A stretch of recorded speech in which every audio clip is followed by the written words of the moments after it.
right now, as we're kind of going in there. So as we go in, we're going into Descent into Subconscious, so we got some floor breaks in here, and we'll see how it kind of goes. It's going to be flameoo versus Nautica coming up right now in this breakout. Yeah, Nautica's going to want to try to get up, get away from the walls. Right now, already backed up against it. This is where Reina really thrives, that pressure, but doing a good job of forcing flameoo to step back. There you go, and now flameoo is now actually playing on the defensive as Nautica keeps up the turn now keeps going in there, but nice punish by flameoo to sort of stop it right there, and now we're getting the turn back. We're just going back and forth in neutral here, as both are in about less than half life.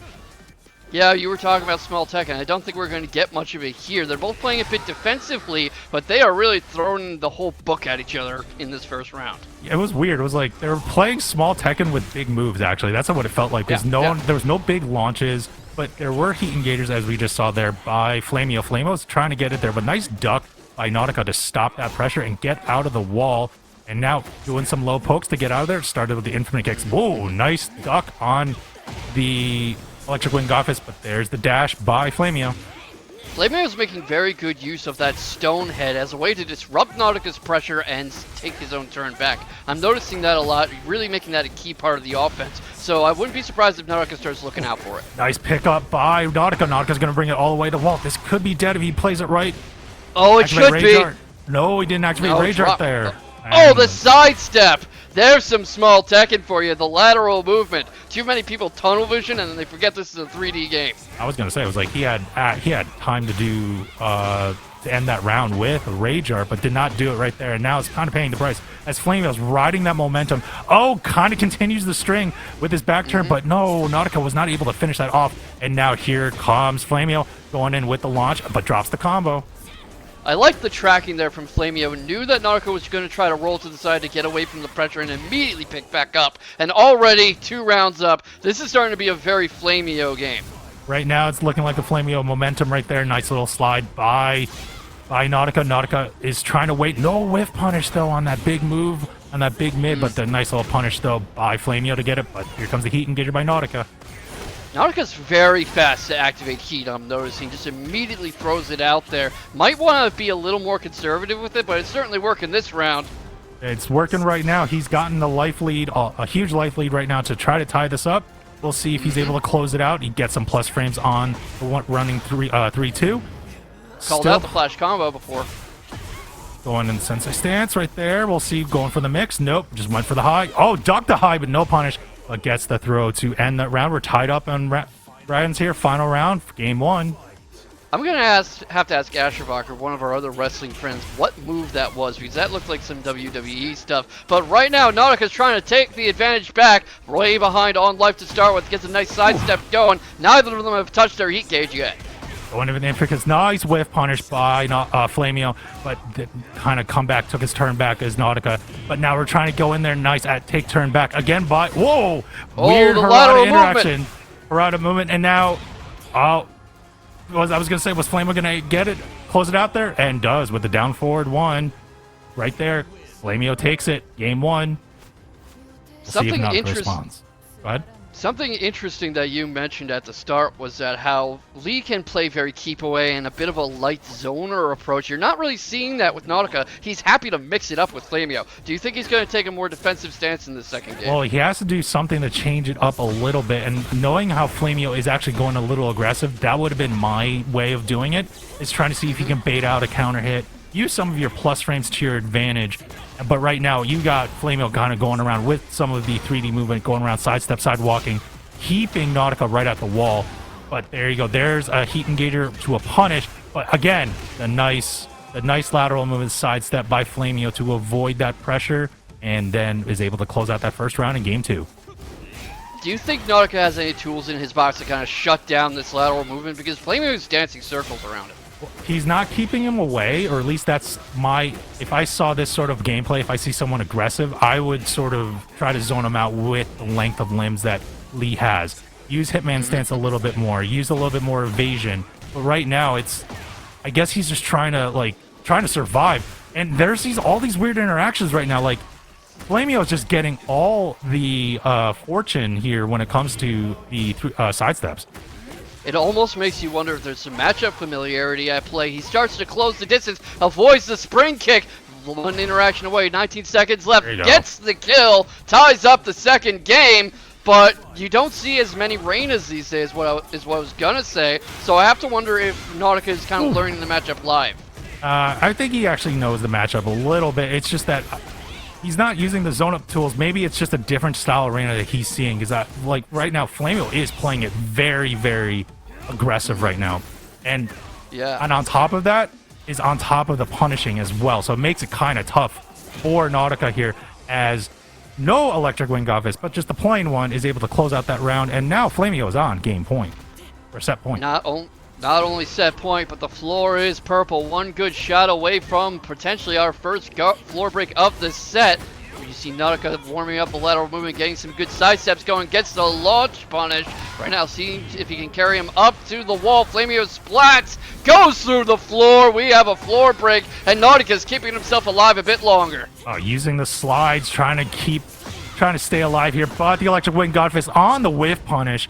But flameoo was not able to finish off the combo here. We're going to keep staying at the wall. Now we're kind of see who gets the next move. Nice armor by flameoo. He was the one to win that. But again, a big punish and a closeout by Nautica. We're going down to another final round, though. Survival point for Nautica. Set point for flameoo. And that's always where the stress mounts up, when you know you're one round away either way. No one really wants to get in this because the pressure to deliver or to stay alive becomes immense. You both feel backed into a corner. Yeah, but there's some people that just go gung-ho, and right now it looks like flameoo just does not care, as he's just pressing buttons, going low. He's been going low a little bit more than I've noticed to sort of start off his offense, and Nautica's not really blocking many of that. Now he's starting to go back with the mids. But again, whoa! Oh, what the heck? He did the armor, and he wasn't able to finish the string. Nautica, that was very unfortunate, but now here we go. We're tied up in life here. Gets the throw. flameoo's trying to close it out. Likes that interrupt from Nautica, backing off to create a bit of space and force flameoo to come in. 10 seconds left. Can he take the second game? Tie up the set. He can! He does! What a spring kick! Well, spring kick to close that out. So we're tied up in games here over in the pool side. flameoo, Nautica, we're running it right back. We're staying in the same stage. We'll see how it kind of goes out, and we'll move on the winner side of this bracket. Going in Sensei stance, and nice whiff punish there by Nautica. Nautica, but another nice sidestep by flameoo with the electric wing godfist to bring, I would say, Nautica all the way to the wall.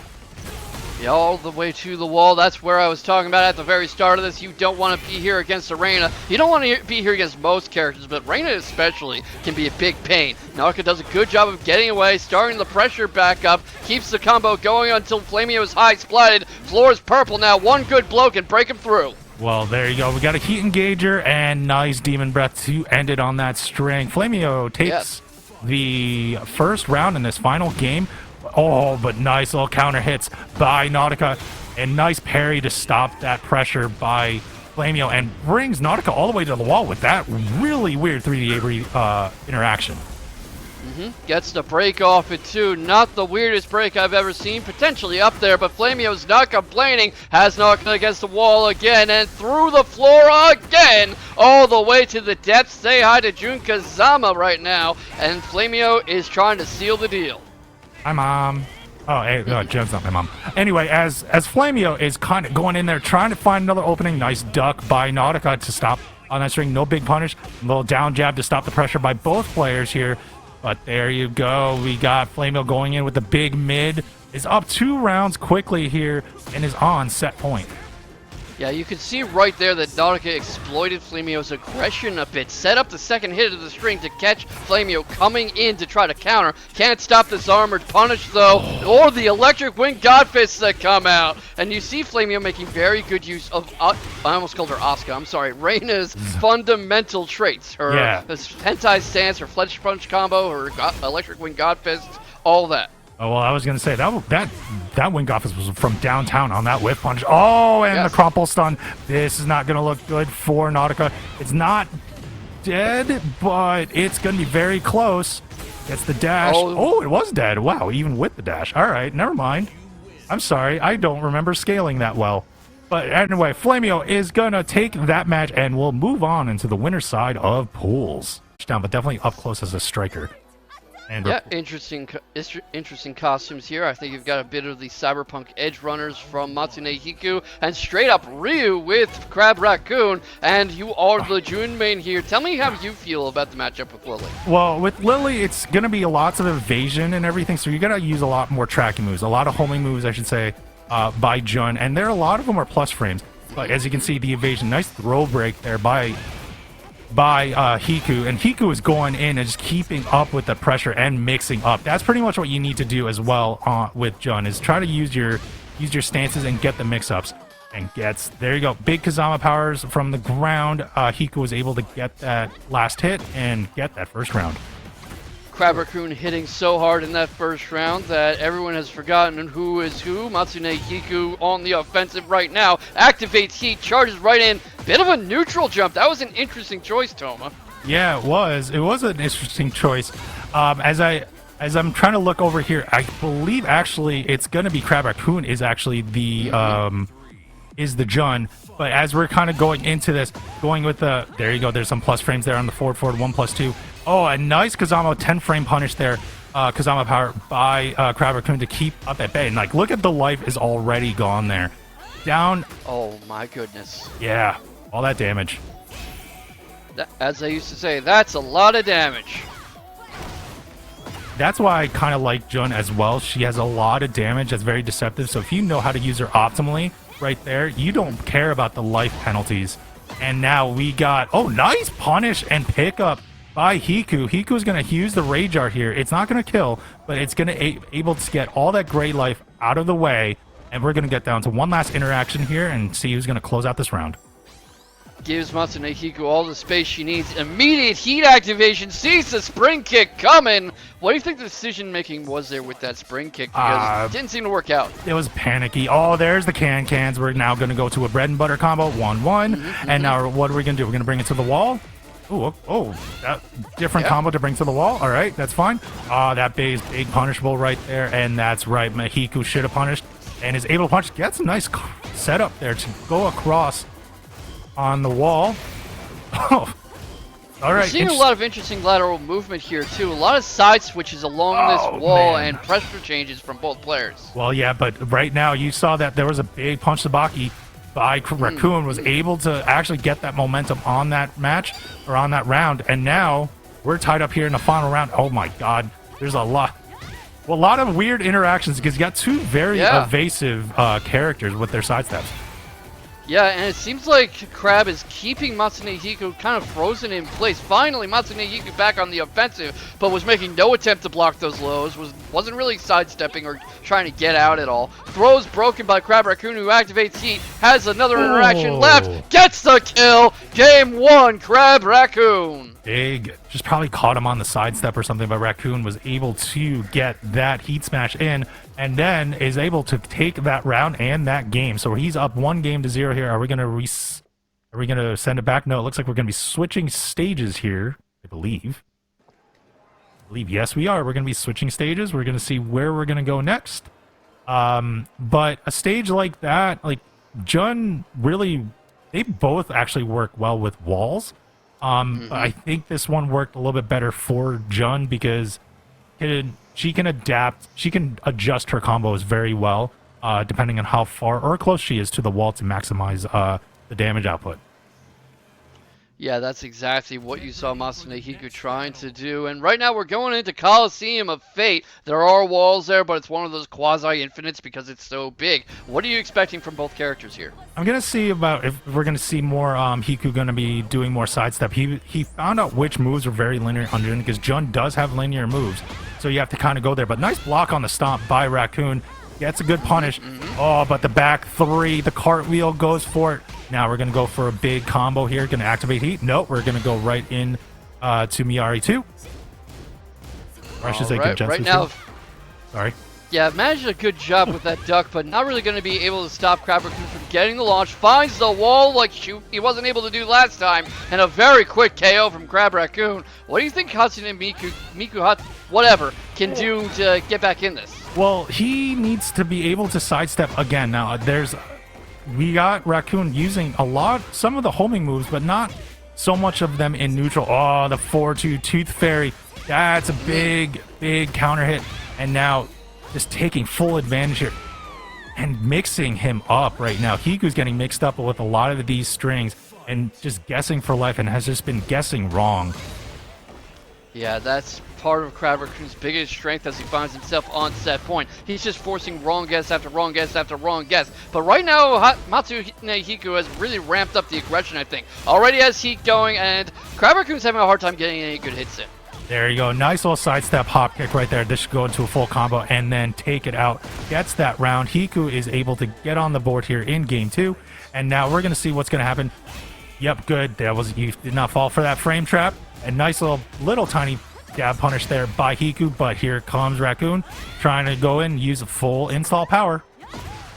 Good grab break from Crab Raccoon, who continues the offensive pressure. Doesn't let Matsune Hiku back on the feet. Hiku gets a jump over. Let's see how well this combo lands. Gets a good carry. 66 damage into Rage Arms. But it misses! I didn't think it was going to hit. It was weird off axis right there, but it's still able to continue the combo. We're going to bring it all the way to the wall. No, we're going to go with the unblockable instead with the wall splat. And now Hiku is able to tie it up in rounds here. Survival point for Hiku, set point for Raccoon. We'll see what happens here as we got some more good jab punishing and just trying to stop it. But again, getting caught with the big hell sweep of Raccoon is Hiku, and now Hiku's at a large life deficit.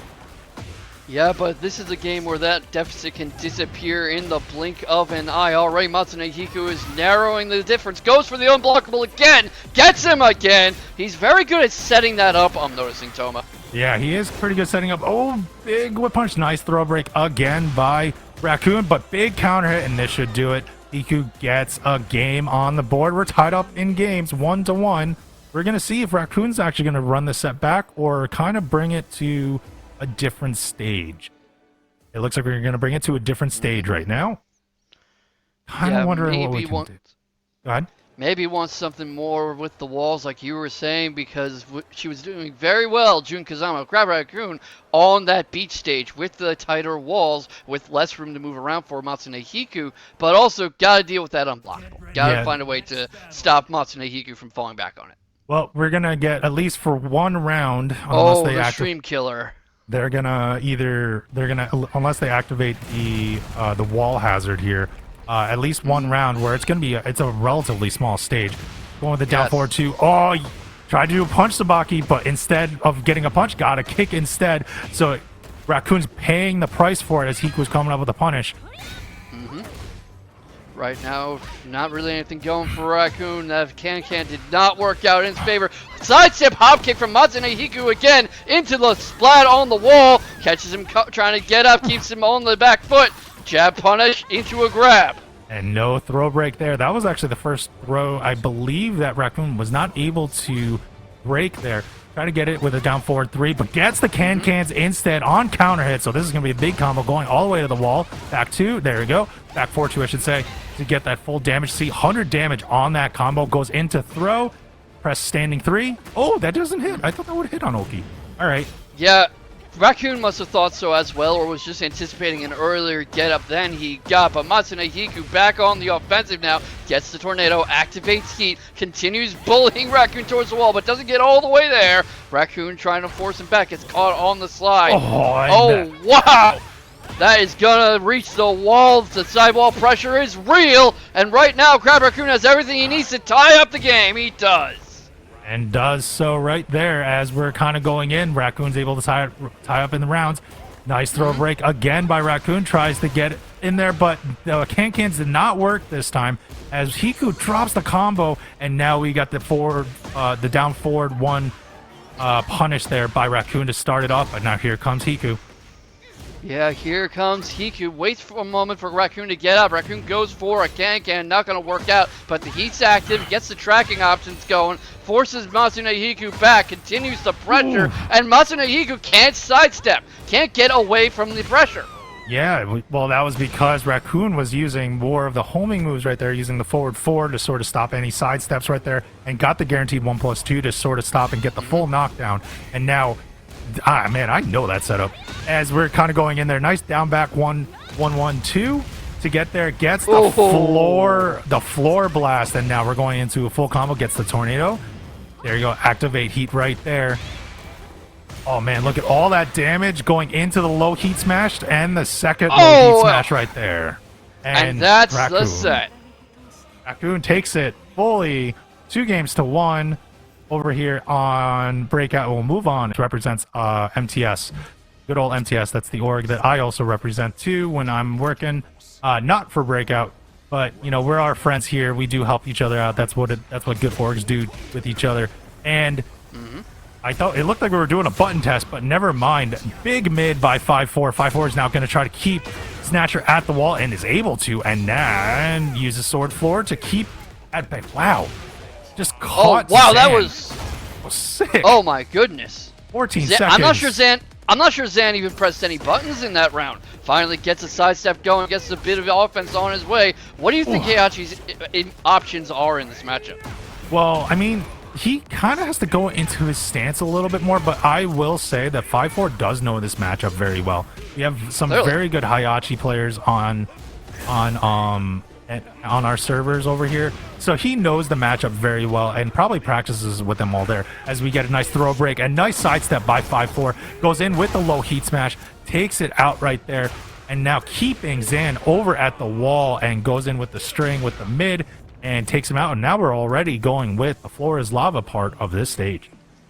Yeah, and Zan Snatcher hasn't gotten even close to taking a round so far. Tries a bit of an interest kick to get some pressure going. Finally keeps FiveFour on the ground, bullying him towards the wall, but I don't think he's going to get a real combo going. FiveFour quick to interrupt. Does a low jab, tries to grab, it's broken. Zan Snatcher's trying to find a way out of this pressure, activates heat, and now he has some momentum. Oh, no whiff punish there though on the whiff by FiveFour, but FiveFour is trying to find an opening, try to get in a throw, but it was broken by Zan. Zan is trying to figure out what to do. Gets a counter hit. He's not taking full advantage. Oh, but gets caught by the heat smash. FiveFour gets hit at the wall, and Zan is able to get on the board here. Yeah, immediately able to get on the board, finally able to get some pressure going. But right now, Zan Snatcher, very good at consistently breaking these throws. FiveFour is going to have to do a better job of setting them up, or perhaps consider other options altogether. All right, and we're going into stance again, trying to mix him up. FiveFour is trying to interrupt and is able to. Gets the side wall splat. Uses the floor blast here to get able to extend the combo, get some more damage output here. Get it down to one more optimal combo, but nice wall standing too by Zan Snatcher. But a big miss and drop, and now here comes FiveFour trying to keep up with the pressure, and he's going to see if we're going to close it out. All right, bringing a gun to a fist fight as usual for Victor, as usual for the French people in general, and Zan Snatcher is making him pay for it. Lots of damage along the wall. We're seeing a final round. All right, we're seeing a final round here in game one. We're going to see how nice little float, but no full conversion, and nice armor through by Zan Snatcher to get his turn back. He is in boss mode right now. We'll see how FiveFour is able to respond. He's able to get that launch, and now he's going to bring Zan all the way to the wall. Activates heat, gets tornado, and goes for the setup. Yep, gets the setup too. Immediate heat smash, and Zan Snatcher's in big trouble. Breaks another grab, but still stuck along the wall. Can't get out of it. FiveFour rather quickly takes the first game. All right, FiveFour was able to sustain and keep his lead in rounds, and was able to get that game. We'll see how Zan Snatcher is able to respond. It looked like he had some answers going into rounds 3 and 4, so we'll see if he's able to continue that momentum going in. But then again, a nice counter hit by while standing 2 by FiveFour. FiveFour is now keeping Zan at the wall, gonna keep it up with the damage. Oh, went for the setup instead, and now we're gonna see he's gonna try to mess him with stances. Right now he's doing a good job, but what I'm noticing from Zan Snatcher is he keeps getting bullied towards this wall, and once he's back there, it almost seems like he doesn't know what to do to get away from the pressure. I feel like he's trying to sidestep out of there, trying to wait for a move to get out, because again, Victor, it can get very linear, especially when it gets into stance, but it's just maybe not enough room, or he's just trying to wait for a little opening, because once you get an opening with Heichachi, there's a big damage output on him. Yeah, and right now FiveFour is trying to say bye Hachi because the offensive pressure continues. Zan Snatcher's got heat, he's got rage, he's got no chances to use it. FiveFour on set point off a perfect round. All right, now here comes FiveFour. We get the floor is lava again. We're going to see how it goes. Oh, but nice little forward 4 by Snatcher to kind of keep it going. Oh, we're just waiting for Demon Breath on Snatcher. It was blocked. Down back 2. My God, just trying to keep FiveFour at bay, and that looked like that was working. But here comes FiveFour taking his turn back and now mixing up Snatcher. Yep, activates Heat though, Snatcher not able to do much with it. That was an incredible punish from FiveFour, but is he going to be able to get through this round? No, he's not. Finally, Snatcher showing a bit of life, extending his life a little further. We're just like whiff punishing with expulsions and heat smashes. That's pretty much what we were doing there. As we're kind of going in. Not broke. Yeah, but not broke. Oh, nice block by FiveFour. He gets to go in with a little combo. Try to get a counter hit, but there you go. Use the armored move on the high and keeps Zan at bay. Uses the double slash low. Alright, yeah. Gets the lows going. Snatcher manages to roll away. I think that's what you were talking about, him trying to do sidesteps and rolls out of the angle of pressure. Finally gets some offense of his own. Bullies FiveFour away from the wall. Let's see if he's able to capitalize on this. Oh, the whiff punish! Oh, the whiff punish. That's going to be it! The expulsion. That Rage Art's going to... Oh my God, that was crazy. That was crazy, K-Vox. Sorry, I didn't mean to interrupt you, but that was just insane how that went. That last interaction right there. Yeah, and what a way to take the whole set. That's our first 2-0 of the night. And, you know, it's a shame. Heichachi's a really cool character, but I don't think I've ever seen someone win a match with him. Oh, Hwoarang versus Raven. Not a matchup I see very often online, but always a fun one. I see too many Hwoarangs in my ranked matches, so Sure, but how many Ravens do you see? Not so much. Actually, in New York City, we see a lot of them because there's a few of them around, especially in the online local. Shoutouts to Hazel, by the way. Nice. So anyway, as we're kind of going in here, this is actually going to be kind of an interesting match with all the different ninja stances that Raven does have, and then the aggression of Hwoarang. And here comes again the aggression that I was talking about. I Am Fury was able to put on the clinic using those armored moves to kind of get the wall pressure there, and but the Peacekeeper misses there, and now here comes JustinHyuga.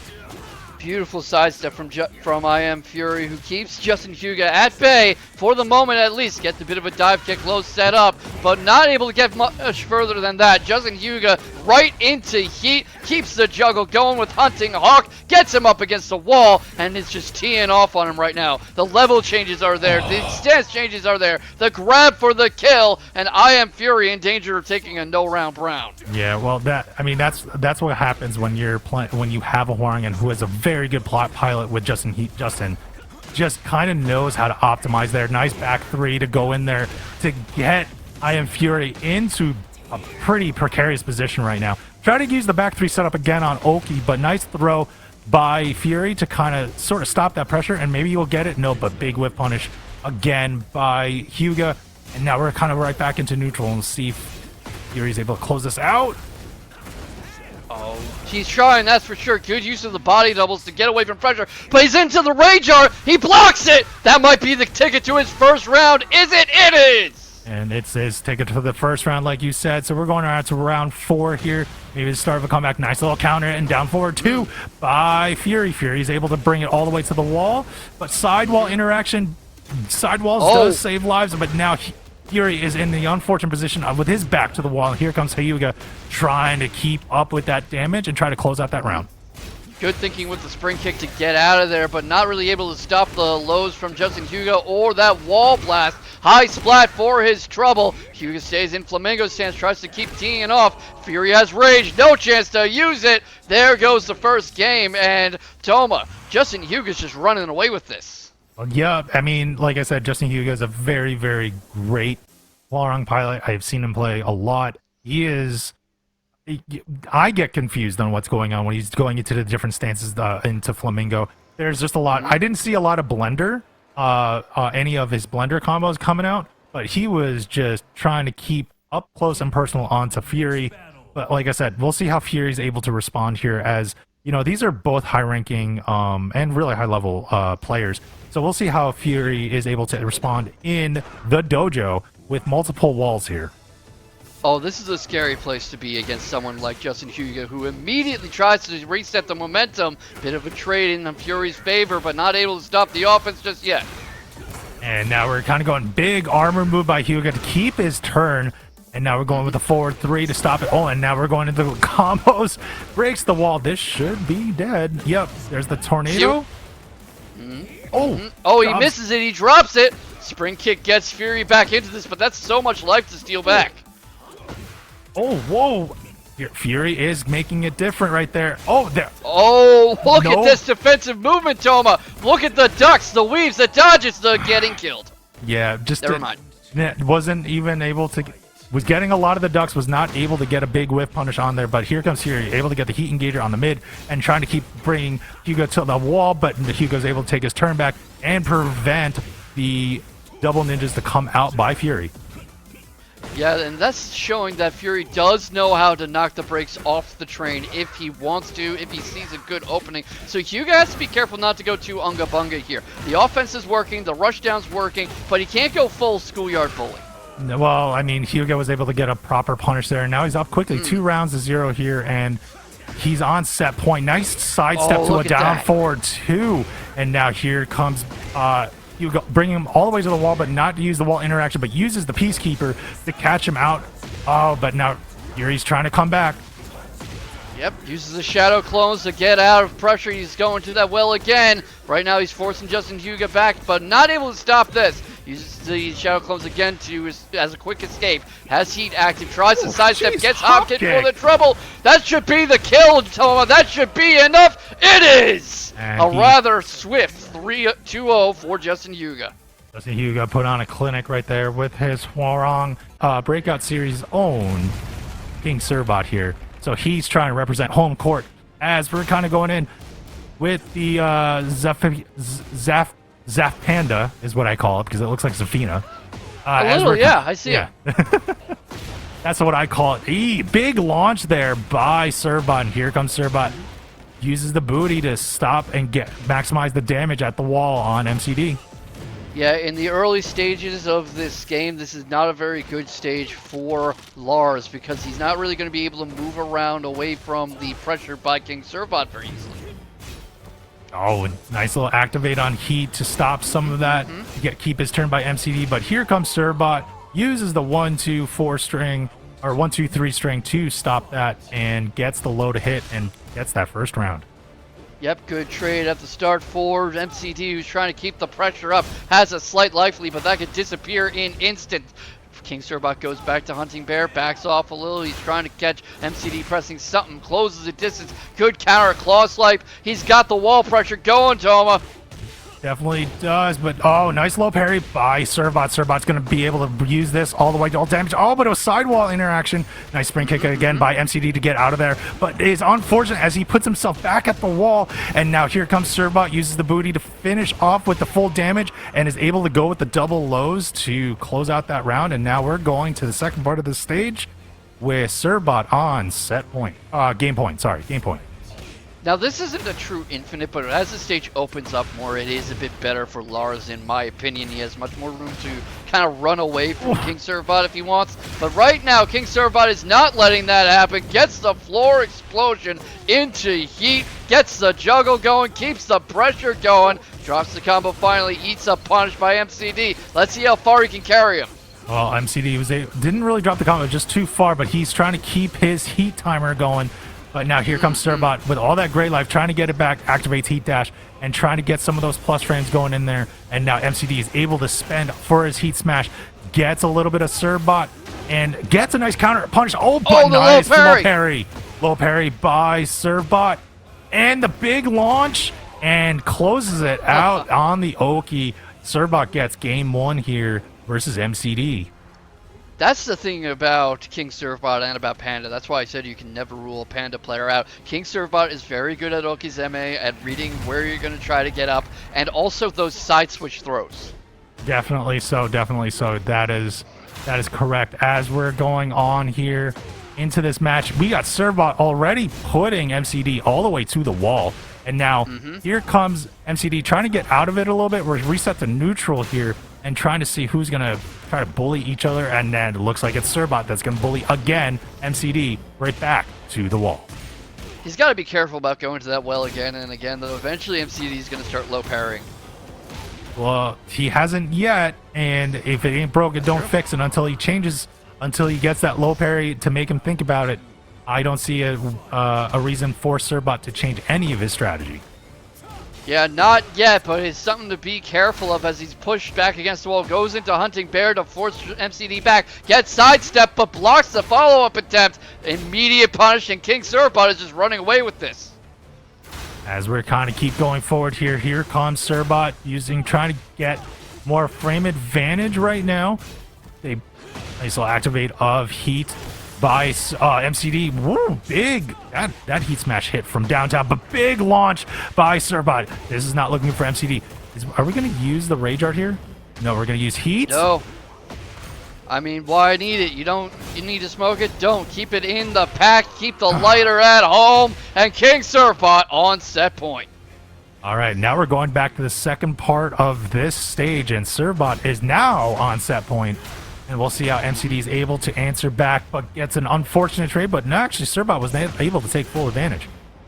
Yeah, went for that side switch throw again, but a little too far away it looked like. He activates heat off Hunting Bear, continues to pressure, tries another heat smash, gets the floor explosion, shooting star, thank you very much. Into Tornado, whiffs the beach ball attempt. What was that? That was a weird interaction, waiting on the heat smash. Oh, that catches Serbot. What is going on here? And now I think go ahead. I was saying, I think he's just pressing buttons that'll make King Serbot back off. They both got rage. Has the launch. Not going to let him down. King Serbot. 2 rounds to nothing. 2 games to nothing, rather. And, you know, it's funny. You were talking about that's going to be an interesting one. XO, a big threat wherever he appears. Is it XO or so? Like, I was kind of going Chinese. Everyone I've heard says XO. All right, that's fine. That's cool. Like, if it's XO, it's XO. No biggie, but it's also RAF. So as we are going in here at Big Lidia is, wow, nice little punish there by XO. XO's trying to play the neutral. Oh my God, nice little punish. Nice little spacing on the hits there. And now we got XO still keeping it up on, on RAF. And RAF was basically eating those mids and lows. And XO gets that first round. Yeah, this might be an echo of Justin versus Fury if Raph is not careful. This is not a very nice stage to be on against a Lidia of any stripe. As we keep going in here. Oh, man, not back turn. It was unfortunate for Raph, and here comes XO taking full advantage. Actually was able to get a little bit of a mini counter in there as well. And just kind of waiting for mistakes being hit by Raph and able to get those opening that up, using her faster moves to counter all of Raph's buttons. Raph's also playing very straightforwardly. I'm noticing no ninja shenanigans, no body doubles, just really in the pocket with XO, and that's not somewhere you want to be with Lidia. Yeah, but it's also there's like a lot of whip punishing. So I also right there we saw Raph actually do a big whip, and XO is on point with the whip punishing, goes into the heat dash and actually closes out that round here. And in New York City gets 3 rounds to 0, gets game 1 as XO. Oni's XO as we're just running it back as that makes sense. A limo in New York City, that in Times Square, that makes sense. It's not unlike in an asteroid. But as you can see, XO is just trying to get the spacing and get the punishments is just on point right now. Yeah, the whip punishments have been there all set so far. Right now, on the worst end of these little small Tekken exchanges, Raph finally getting some consistent offense in, activates heat, keeps up the wall pressure, gets a bit of a side switch going, but back on the defensive. Now XO has heat too. Let's see where this goes. Big counter hit, trying to get into shadow clones. And here comes XO, gets the wall splat and closes that out on the hop kick. My God, that was a little insane. A nice comeback by XO. And now he's going to keep coming back here, trying to get more of the spacing. Let's see if Raph is able to answer back. He's trying to get some down forward ones to keep those mid checks in. But nice little string and heat engager by XO to start up the offense. Yep, gets the wall carry too. That's going to splat and keep Raph right where XO wants him. Gets to his feet, but he's stuck along that food truck. Finally gets a launch. Tries to carry him. Not going to get him up to the wall just yet. Brings out his shadow clone. Goes into heat of his own. Gets the splat finally, but not able to really get the combo much further than that. Gets sidestepped. Gets punished. All right, and here he goes. Here comes XO trying. He got the life lead back, and now he gets it down to one more hit on to Raph. Try to use a down jab, but there's a big proper punish. That was a punishable move, minus 14 on that flip kick. And XO is able to take advantage, is now on set point here. Set point already. What do you think Raph needs to do to keep himself alive right now?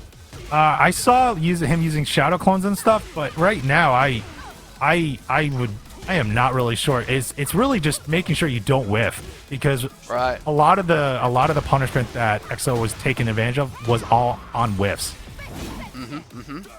And right now he's trying to tighten things up a little, whip a little less. Not really much. That's much easier said than done against XO, who I didn't even get to finish my thought before he got the kill. That's a clean 2-0 from XO. And I'm sorry, Raph, but you were barely in that one. Ton of work for growing the Mexican Tekken scene, and also commentated the Spanish language stream for Evo. Yeah, definitely. No, and congrats to her as well for that and getting that gig.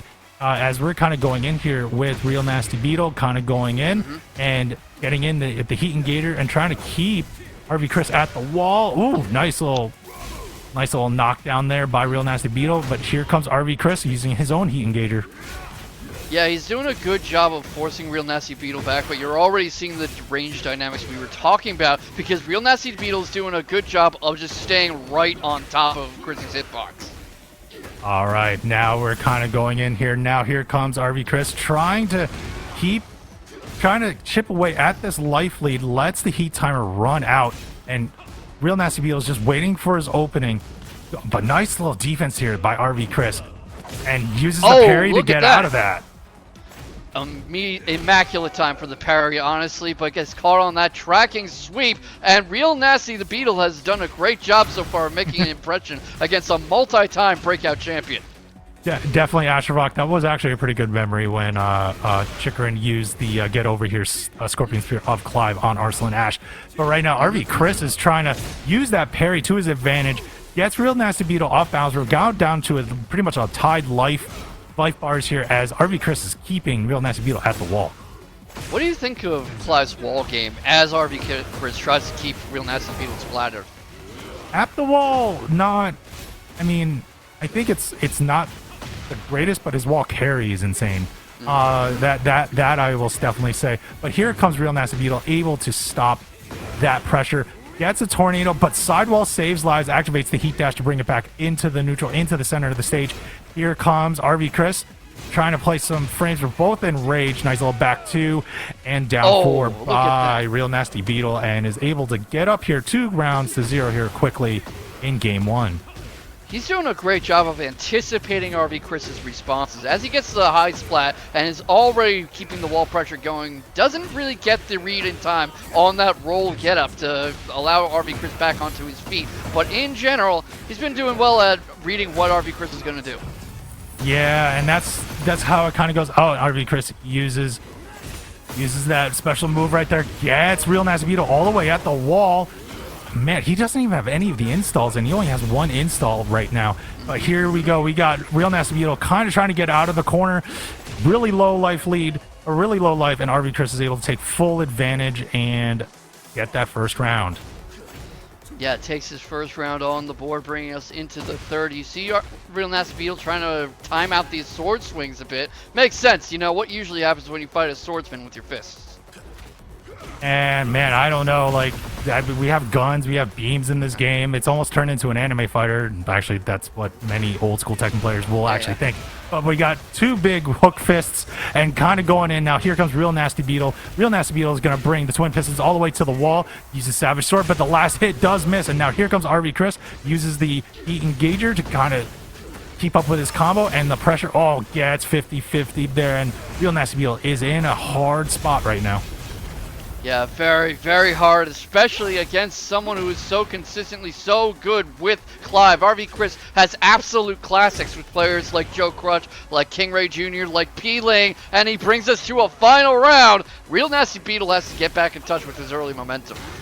All right, and as we're kind of going along here, we got RealNastyBeetle, nice little time delay on the move, but nice big slashing low by RV Cris to start off his combo. Activates heat to extend this going forward. Do we still have tornado?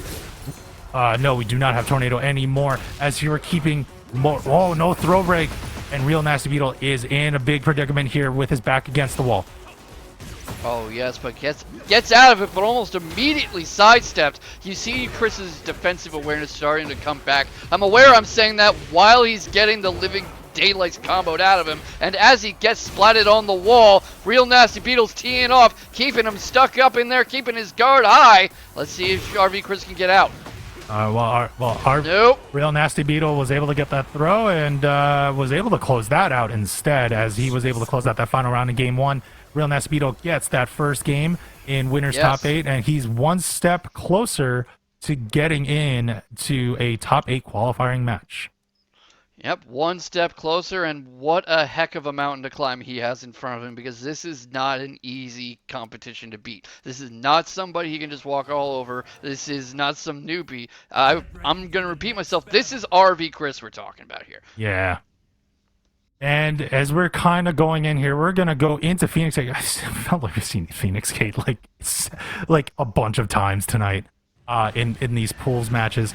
But we'll see. I think this could actually be more advantageous, especially when we get to the larger part of the stage for RV Cris, to utilize and optimize his combos for wall carry. But right now, RealNastyBeetle, gets punished, and here comes RV Cris. Yeah, right now he's not having a whole lot of luck. Cris is trying to restore that mid-range that Clive plays very well at, and forcing Beetle and that to back up a bit. To nastily back up, you might say. And now here we go. We got RealNastyBeetle taking a little bit of beating at the wall, and there you go with the big mid. RealNastyBeetle takes that mid, and RV Cris gets that first round. Yeah, perfect first round for him. Not perfect in game terms, but perfect in terms of execution. Right now he eats a nasty throw for his trouble. He's right there in the mix with NastyBeetle. Activates heat, tries to bully him towards the wall, but the hop kick, the can from Jin, and now he's in a world of hurt. Full Demon Pod going to Heat Dash, and here comes RealNastyBeetle again, extending the combo. Good job there, but he didn't really get the optimization, but still gets fortunate wall splat to close it out and ties it up in rounds. RealNastyBeetle kind of came back here. We'll see if RV Cris is able to answer back. Got a little bit of a whiff punish, but not able to finish that full combo, as now we got nice sidestep by RealNastyBeetle, and RealNastyBeetle is trying to keep up with the neutral with that armor move. Yeah, you see a lot of defensive responsibility from RealNastyBeetle. That people stereotype gym players a lot, but he's very aware of the distance of his attacks, where hitboxes are, his use of armor, his sidesteps, his blocks. Right now, RV Cris has done a good job of cracking him open. Gets the wall explosion, a little cameo from our Final Fantasy summons, and the tornado to cap things off. Is he on his way to set point? Well, we'll see how it comes. RealNastyBeetle is holding on, uses the heat dash, that's gonna hit, and that does hit. Yes. And it's a raw one, and it's not on counter. I thought it was on counter. So this will be a max damage type of thing. So we're going down to one interaction each, just basically equal life here. Yeah, this next one with 15 seconds left is going to determine who gets on set point. Right now, RealNastyBeetle's turtled up, but the low one gets him onto set point. He's about to send RV Cris, the recurring champion, to losers. Well, we'll see how it kind of keeps going here. Nice little get up low by RealNastyBeetle to stop that pressure, get the armor, stop the stance by RV Cris, and RealNastyBeetle is just keeping RV Cris at bay, timing out and countering a lot of his moves while he's in stance. And now this is not looking good for RV Cris. Gets the floor blast, and here comes, oh man, even more on the ground there. And just RealNastyBeetle just keeps coming at, and here RV Cris uses armor and uses heat to get his turn. But that sidestep. See how it kind of keeps going. That sidestep might be the decisive interaction. 20 seconds left. That jab does it. 1-2, good night, RV Cris. He's going to go down in losers, has another chance at making top 8, but RealNastyBeetle takes the 2-0. With Xiaoyu, but that's all right. So we got Jin. Pling is one of the Mokujins of online Tekken over in NA. Extremely versatile player. He has a Lidia in his pocket, which is actually where he won his last breakout title. Used the Lidia. He's famously playing Xiaoyu, Yoshimitsu, Feng Wei. He's kind of just an all-rounder, especially with characters who are very evasive and defensive. So Lidia is a bit of a break from type, being so hard-hitting and linear. Yeah, but I mean, again, it's just like knowing the fundamentals that Peeling does have, as you can see right there. Yes. Trying to mix up Axel, and was able to mix up with that stance as we're kind of going in. But here comes Axel. We're tied in life, keeping Peeling out of rage, which is actually pretty good now. Peeling's in rage. Nice throwback by Peeling, but now here comes Peeling trying to get more spacing. Tries the low, but gets properly punished by Axel. And Axel gets that first round.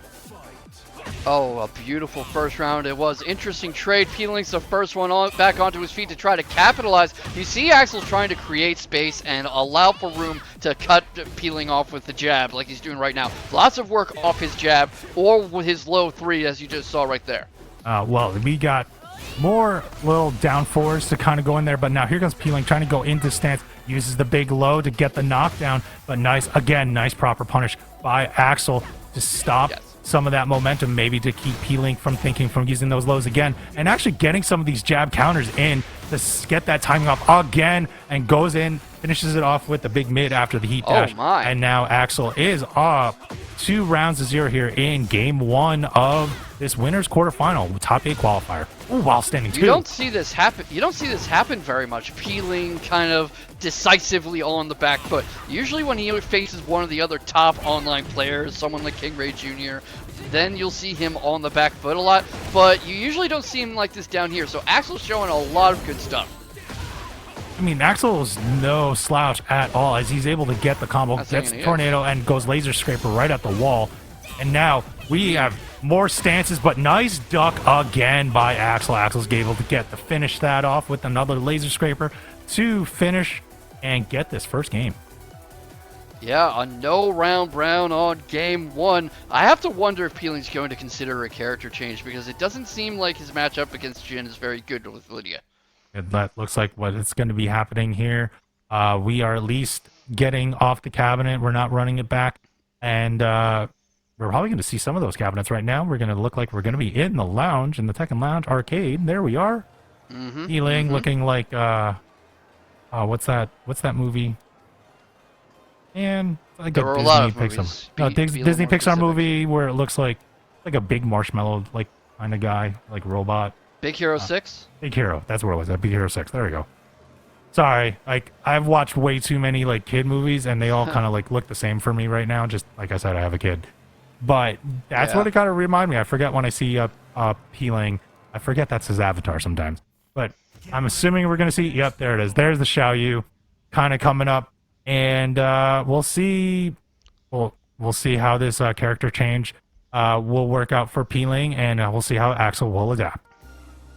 Right now, I have some optimistic feelings. The Patrick Star is coming out, you can see, and Peeling is very much extremely versatile, extremely launched right now, extremely carried to just short of the wall, but of Xiaoyu primary, and extremely experienced, plays since the Tekken Tag 2 days. If he can get back in this with any character, it's his Xiaoyu. But right now, he's got his work cut out for him. Oh man, that was just insane. Like, getting caught. It was like some really good timings by Axel that were very fortunate for him. But now here comes Peeling. Peeling's now going to try to use like some of the lows going into stance. Phoenix stance here in back turn right now. Just trying to stop anything from Axel, and it's actually just chipping away successfully here, bringing Axel almost down to rage. Yeah, just shy of it at the moment, trying to get back in there. Now out comes the rage. Both of them haven't touched their heat. Peeling's the first to activate, gets his first round on the board this game, and this set, really. He got no round last time. And remember, everybody, of the past 4 Breakout tournaments, Peeling's won half. I believe he's the winningest player in Breakout right now, and he recently cashed out in the Champions Circle. So this is no slouch. Big cans though by Axel. Yes. Axel is going to bring it off to the wall. Little weird on the turn, but still tries to maximize damage. Oh my god, still got way more damage than I was expecting there. Using a lot of the lows on the ground. Nice sidestep. Oh, whoa, that blocked even on the walk. All right. Weird interactions again. Big punish. Big punish are countered by Axel. I understand the thinking of activating heat right there kind of as a counter poke, but it might not have paid off very well. Already out of it, went into Hypnotist for a bit to change angles of attack, goes into Art of Phoenix. He's doing a lot of interesting stuff with leaning into Art of Phoenix and a neutral jump. I don't think it's going to work out for him. It's not! God. Axel on set point. Man, there was a parry that that Pling was waiting for a read, and Axel did not fall for it right at the end in the interaction there. And Axel has a commanding lead in this match, going up 1 round on set point here. But here comes Pling, is able to bring this back. Actually, oh my god, already has Axel down there. Oh, big the sidestep on the heat engager, though. Axel's sidestep game has been extremely impressive this set. Oh man, Savage Sword misses at the wall again for Axel, and it does. Pling is able to close that out. We're going to a final round in game 2 here, so we're going to see if Pling's going to survive to the next to extend this game, or if Axel is going to move on and go into top 8. Yeah, right now, Pling's trying to make something happen here. Blocks the dive kick, gets a step around, goes into Art of Phoenix, immediate wall pressure coming, gets the heat engager, absolutely going ham on Axel, trying to force him back, gets sidestep, gets punished, but stops the punish, gets the little backflip jump that he likes to do. And right now, wall pressure's against Axel. Ooh. Out, pop kick to stop right there, and now we're going to bring him all the way to the wall. There, tornado was used, but there we go. We're extending the combo. Goes into laser scraper right at the end. Goes to Savage Sword. I hate that combo. That wall carry is insane. Oh, wow! Twin Pistons 2 ended, and Axel will move on over into top 8 of Breakout Series with that well. But regardless, I get to see a Jun again, but now we're going to be facing Alisa with CheeseYoni as the pilot, and we're going right into Chainsauce. Immediate. Instant heat activation too, an incredibly aggressive start from CheeseYoni, and you are the June expert, the June main among us. What do you think of the Alisa matchup? It's gonna be tough. You kind of have to zone out Alisa and try to make sure you need to know what frames when you can press on Chainsauce, which right there was able to get a good 10 frame punish in and going into a full combo. Oh my, I forgot that is really big damage. 79 damage. There you go. They're standing 3. That was the Oki that I was talking about earlier. Nice little parry shield. And now this should end it right now. Able to finish it off. There it is. Oh, yes. I think that early activation, although it had a bit of a psychological edge, was a mistake on CheeseYoni's part. Just really careless use of resources. What do you think? Oh, it was a little bit of careless, but like, you know what? Right now, Raccoon is actually using a lot of his resources right now. Has already 63 on the install, but gets wall blasted by CheeseYoni. CheeseYoni is taking full advantage and trying to maximize set damage. Oh yes, this is a much more sensible point to use heat, and already getting a long carry. 20 hit combo, just short actually, 19, straight up to the wall, gets the kill to tie things up. And that is how you play Alisa. Also, I'm going to say real quick that if anyone's unfamiliar with CheeseYoni's work, does incredible Tekken choreography videos on YouTube. You should check it out. It's like magic. Oh, yeah. No, I've seen them as well. And he's actually doing some really great choreography, getting the life lead on Raccoon. Yes. And now, uses bomb. This should kind of do it. Goes into the heat smash. Oh, no. 1 pixel left. And now we're going to keep going. And whiff punish on. That's right. Whiff punish on the cans. And now CheeseYoni gets up onto game point here in game 1. All right, bit more of a tentative start. CheeseYoni gets the first impact, but blocks the cans, backs off again, gets right back in. A bit of a point karate approach there. You see them backing in and backing out, trying to stay just out of each other's range. Right now, Raccoon's on the offensive. Let's see how far he can take it, though. 73 on the way to install, too. Yeah, 73. That's actually kind of low, considering, oh my god, there goes cans. Now we're going to go into... that wasn't really the right option there, but... It's okay. Raccoon is trying to keep going forward there. Eats the heat dash. Activates heat of his own. And now here trying to get in. Oh, but no. CheeseYoni was able to catch. Gets a big punish. And now is close it out there with the low. Yeah, just closing it out. Already taking the first game. Raccoon made a very good impression in that first round. But what do you think he needs to do to really stay in here with CheeseYoni? I'm trying to think myself, like, what I would do, but usually when I play Alisas in general on ranked or in brackets, they usually are very pressing heavy, so I usually just try to use my counter hit tools, my punch Like that. sabakis and stuff, and just try to get the timing and mix them up with small Tekken. So that's Like pretty this, much, yeah. basically. That's basically what it is, and make sure you get the whip punishes, because that's pretty much what you need to do. That's what makes Jun actually really powerful, is her whip. She has the best whip punisher in the game. It's the forward 2/Tooth Fairy. Like, you need to use that, but again, Alisa has really good evasion, and CheeseYoni is exhibiting that as he uses the heat smash there off the sidestep and gets up 1-0.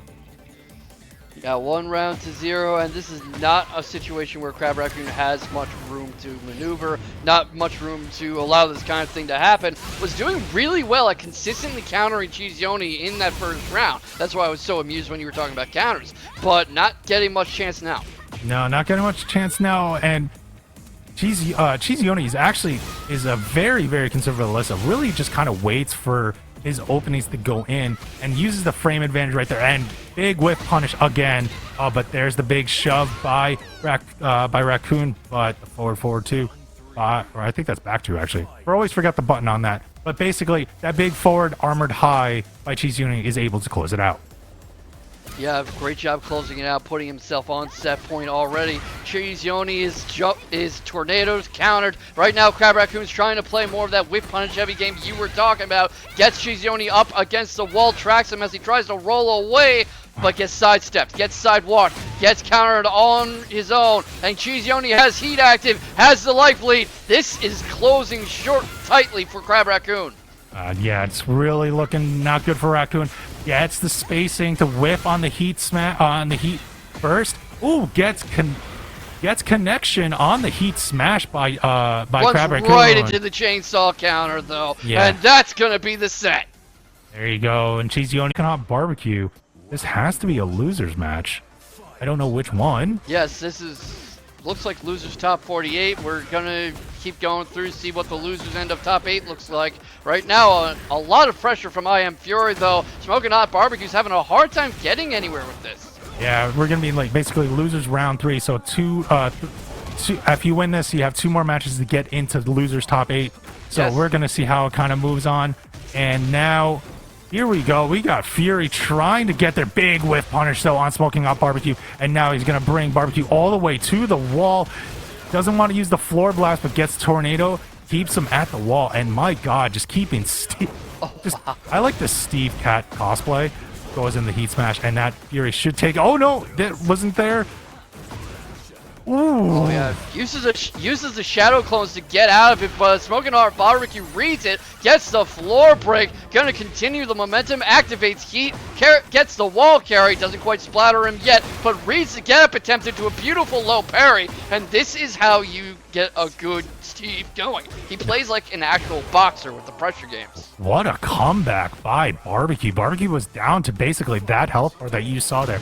Could not make anything back. Nice whiff punish with the spacing on the backdash by Barbecue. Barbecue's really playing the spacing game here. Trying to play the neutral, trying to get the counter hits. That's what Steve does mostly. He activates the heat dash, but gets down forward 2'd by Fury, and now Fury is now going to go with a big combo. Yeah, great combo from IMFury. He's doing his best when he's able to get these long combos going and allow and prevent Smoking Hot Barbecue from really pressing anything. So now Barbecue's back in it, gets the wall splat again, and his wall game seems a lot better than Fury's. Well, right now, but there was some good fortunate or unfortunate trades. There were just some trades that no one really took full advantage. But nice sidestep by Fury. Oh man, but here comes Smoking Hot Barbecue, and he's able to get it out. Yeah, I loved that little suplex he did. Not really a legal boxing move, but then again, I don't think cat ears are boxing legal either. Definitely not, but oh, nice stuff by Fury to activate the heat. Oh man, really? I always forget about that combo by Steve. But now Smoking Hot Barbecue has a huge life lead, still has heat, activates the heat smash, but it was interrupted by Fury. Fury's gonna bring this. Oh, I thought, oh no, was not gonna floor blast that. But anyway, we're gonna bring, oh my god, Smoking Hot Barbecue's now all the way to the other corner and is stuck, and Fury took full advantage and gets that round. Now we're going to a final round in this first game. Already a final round, incredibly fast-paced action, which makes sense here in Losers Top 48. Neither of these guys want to go home this early. You know, it might be a 1250 prize pool unless some of the lovely people in chat get that a little higher, wink wink. But it's still glory, it's still dignity, it's still reps. No one wants to go home with the bad taste of defeat in their mouth. Oh no, and we had Smoking Hot Barbecue trying to go into stance, but try to get a good counter, but the Shadow Clones threw him off. And now here comes Fury. Fury has a huge life lead, should be able to close it out. Nice block, though, by Smoking Hot Barbecue, but gets hit with the low, and Fury is able to close it out. Almost got the commentator's curse. And now we are going on there with that first game, and we're going to move on to this match. We'll see if Smoking Hot Barbecue is able to answer back. Yep, still in first to two territory, so Smoking Hot Barbecue does have some time, but running short, running out of room to breathe to get out of this situation. What do you think his options look like here? To be honest with you, I think his game plan has just been pretty good. So, I mean, it went to a final round, and like the flashes of stuff that was working, he was mixing it up a little bit. But really, what you need to do with Steve is make sure you bait for that counter hit. That's one of his big things. He's a counter hit machine. So we'll see kind of how it moves on here. But I don't think he needs to really do too much things differently here. But I say that as he gets thrown to the wall and gets max damage. You were talking about commentator's curse. Yeah, fair enough. Shoot up, yeah. Touche. A lot of damage coming in from I Am Fury, who already has a round on the board. Smoking Hot Barbecue having a hard time playing that counter-punching game, and you're also not seeing much in the way of stance switches from him. He's playing very straightforwardly. You don't really see Lionheart coming out. He's really just trying to play keep up with I Am Fury, and right now he's stuck in the corner where no one wants to be. Nope, and it did not have enough life there, and now I Am Fury quickly is now on set point here. We'll see how this will close that out, and let's see what happens here. But nice little sway and activate of heat by Barbecue, and Barbecue uses the heat dash but gets launched, and now here comes Fury, and he's capitalizing right now. Yeah, this has been all Fury this second game. Smoking Hot Barbecue's not getting a lot of chances to press anything. He's really playing on the back foot, already countered, already in rage, heat spent. That's going to do it. That's already the entire set. I feel like we barely even sat down. Yeah, big parry, though, at the end. Fury called it out, and if I had to guess this matchup, having another stance, get that horse armor, and then after the fact, what do you mean I just got slammed by down two? My armor!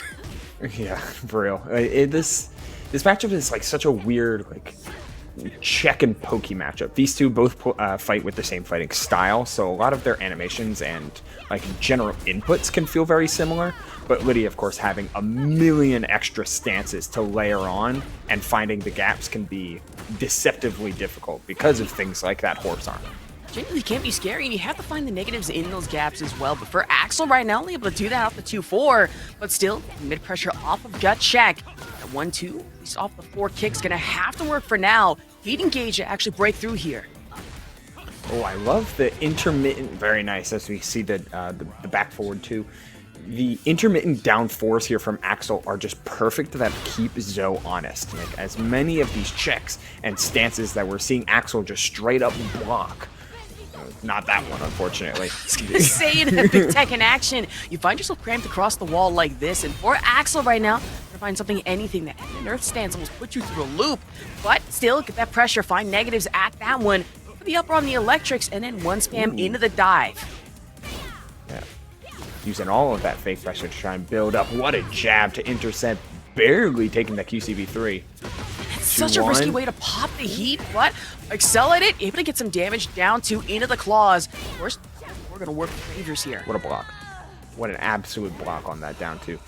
Holding steady and keeping up with this just simple poke back and forth game. And Jin, he's a chameleon a lot of times in this game, can play at every pacing and every timing thanks to things like 2-4 and two jackknife, 2-1 for all of his different individual hits. But this is a fucking steamroll of pressure from Lidia, who goes for the unblockable. That's a quick round and maxed out on the Polish meter. Yeah, all 3 stacks. On counter, and now you have to really watch out. I mean, we saw how the damage was able to impact Axel in the last, and now Exo taking it full force, especially off that down 2 chop. Watch out, especially in the wolf stance, but the orbital already in a heat engage, stanced up. Axel can't even find a break. It's not a perfect game or perfect round in the slightest, but still a nasty way to go out here. How quickly things can fall and how quickly they can change. Like, Lidia can just steamroll sometimes, finding the big low off of the striking wolf stance down to guaranteeing the heat engage off the counter hit. And yeah, you're not going anywhere. Just trying to step, trying to block, trying to do anything, no dice. That's where the tracking on this absolutely insane. That's gonna be first round over to Exo. Honestly, I really gotta ask, how are we feeling about this matchup, especially with Axel's Jin? I always feel like this matchup is so rough because Jin doesn't have that extra elongated pressure that Lidia can have at her disposal, nor does he have the big sweeping ways in that Lidia can flex. Things like QCF4 and forward 4-2 are so powerful because you have a range 1.5 way to go right to range 0 and get the party started, hopping in between your different stances.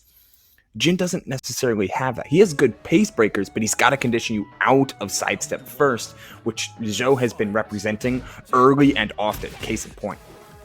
Right, and honestly, when it comes to a lot of the sidesteps and conditioning that Axel's really trying to set up, Exo is more than likely there to say, you know what, your tracking be damned, I'm still finding a way to punch through it in the first place.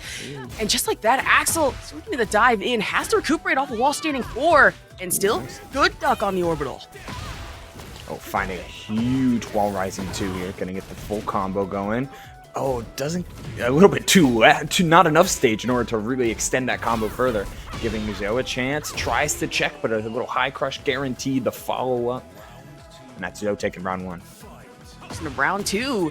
Now, there's that round start. 1 to down 4. Watch, especially mostly mid gut checks, but Axo putting the duck into opportunity.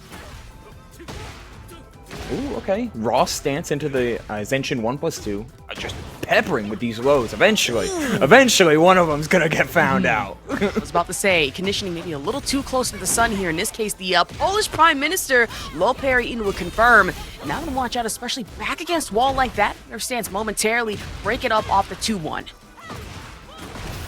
And the wall splat off of this. Look at the damage. 82%. Guess for your life. Once more mid, and then kept the string going. Ripping that string in the corner. Super nice. You've been seeing Axel try to poke his way out of things with jab and with 2-1 as any means to stop the onslaught.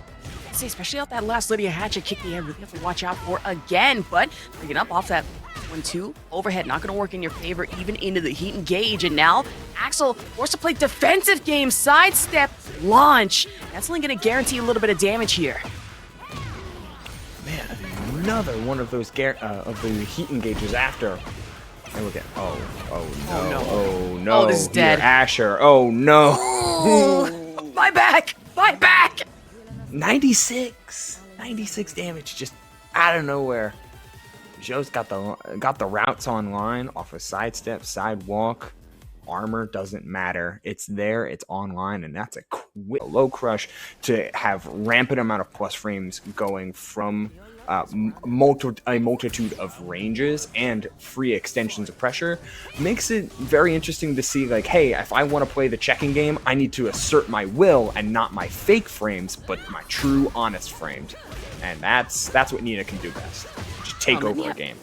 Yeah, but true, then you have to also consider the chainsaw chip damage that CheeseYoni's Alisa still has to offer leading into gut check. I will say, costume-wise, though, tell me why my ass was really about to say Doug Dimmadome, but then I saw it without the hat. I'm like, oh, that's Emma Frost. That would be sick.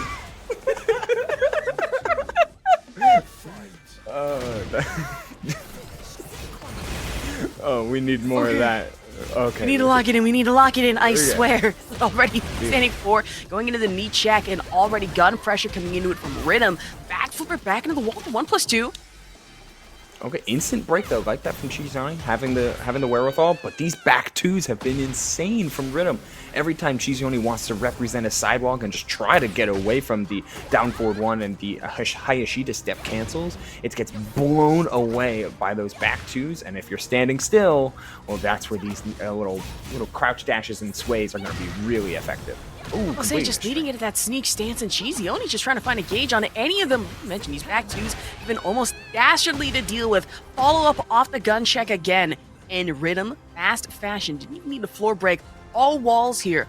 1-0 so far in our winner's semifinal. Oh, CheeseYoni running it back. You do get the chance just to run a straight rematch or go back to another, or try another random stage. I would be thinking on a stage like this, like Into the Subconscious is so close quarters right at the jump that you might try to randomize it just to get some space, but no, CheeseYoni is perfectly fine with it. Well, it's close quarters. You have 2 floor breaks to really worry about, including this one in the gargoyle perch, and then the last one leading into really true subconscious.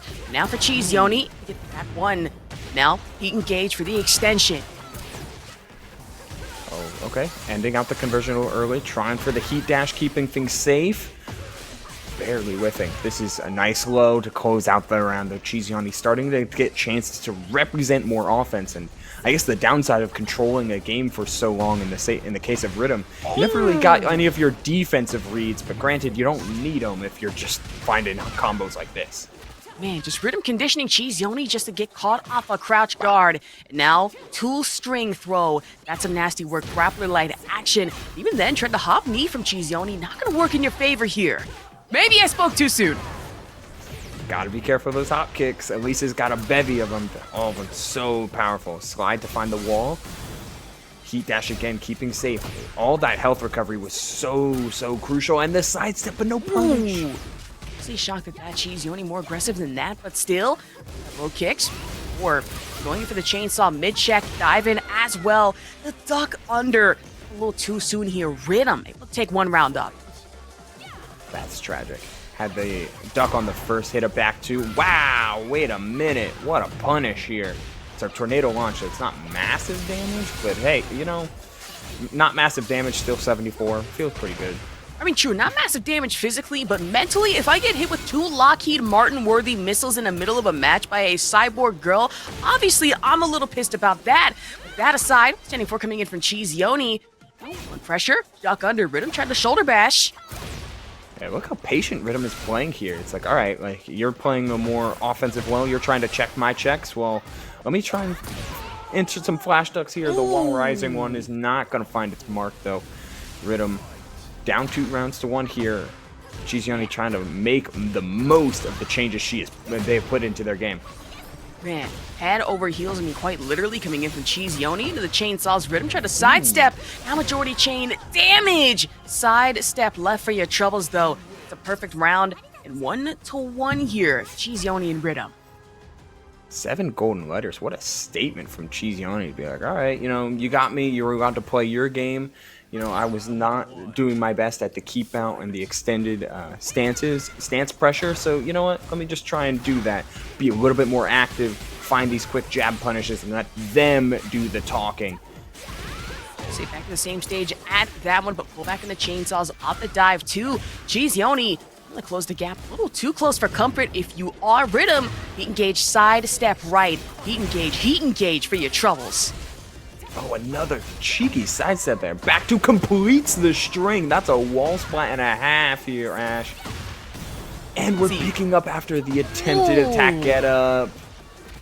Say you're not careful enough. Dead! A wake-up grab to get you right in the middle of frames in the round 2. Riddum, clean from it, adjusting to the pressure, but still getting poked out by some small damage. You wouldn't know it by looking, but all these assassination arts take a lot of inspiration from Aikido, so there's plenty of different throws, yeah. Okay, that's actually terrifying, but also fun to know about. It's what makes her so good. It's all about up close and then joint locks and throws, and she's all about all that, with a gun to boot. Hard to say, not 1 gun, but 2 guns. And of course, 2 fists right to the gut again. Riddum in a round 3. Floor is lava. haven't seen any of the true launches in order to break out this floor. Instead, it's been a lot of just counter hit and punish follow-ups to keep the pressure alive. Engage, get that extension. Unfortunately, a little bit of chip damage to guarantee. CheeseYoni full risking it on the expenditure. Now, sidestepping the dive, chainsaw highs, but eat this mid, says Riddum. Oh man, these step cancels are crazy. Owen recovering, trying to find the corner, but it's CheeseYoni with the step out. But not for long. Tries to power crush through. Goes for the high. Lifted a little too early. This is a last hit here. Ashes, we block the low, but don't complete it yet. We find Goodness. We call. Oh man. Okay, breathe. Bring it back in. That got a little too scary because I was like, okay, all it takes is one more low to really kind of seal the deal for Riddum, but no, CheeseYoni turning that around. Honestly catching me off guard just a little bit here, but sidestep game getting matched here. Whiffs on the low, but no punish to follow up, at least for now here. I cannot believe that wipe the floor went unpunished.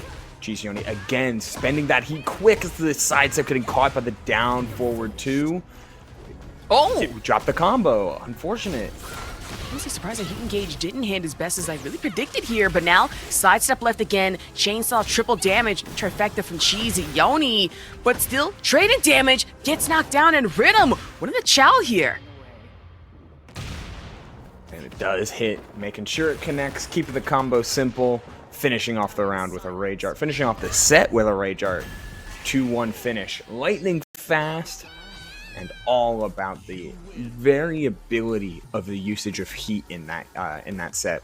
And I feel like Today that I will finish. Instead, we got our next match coming up.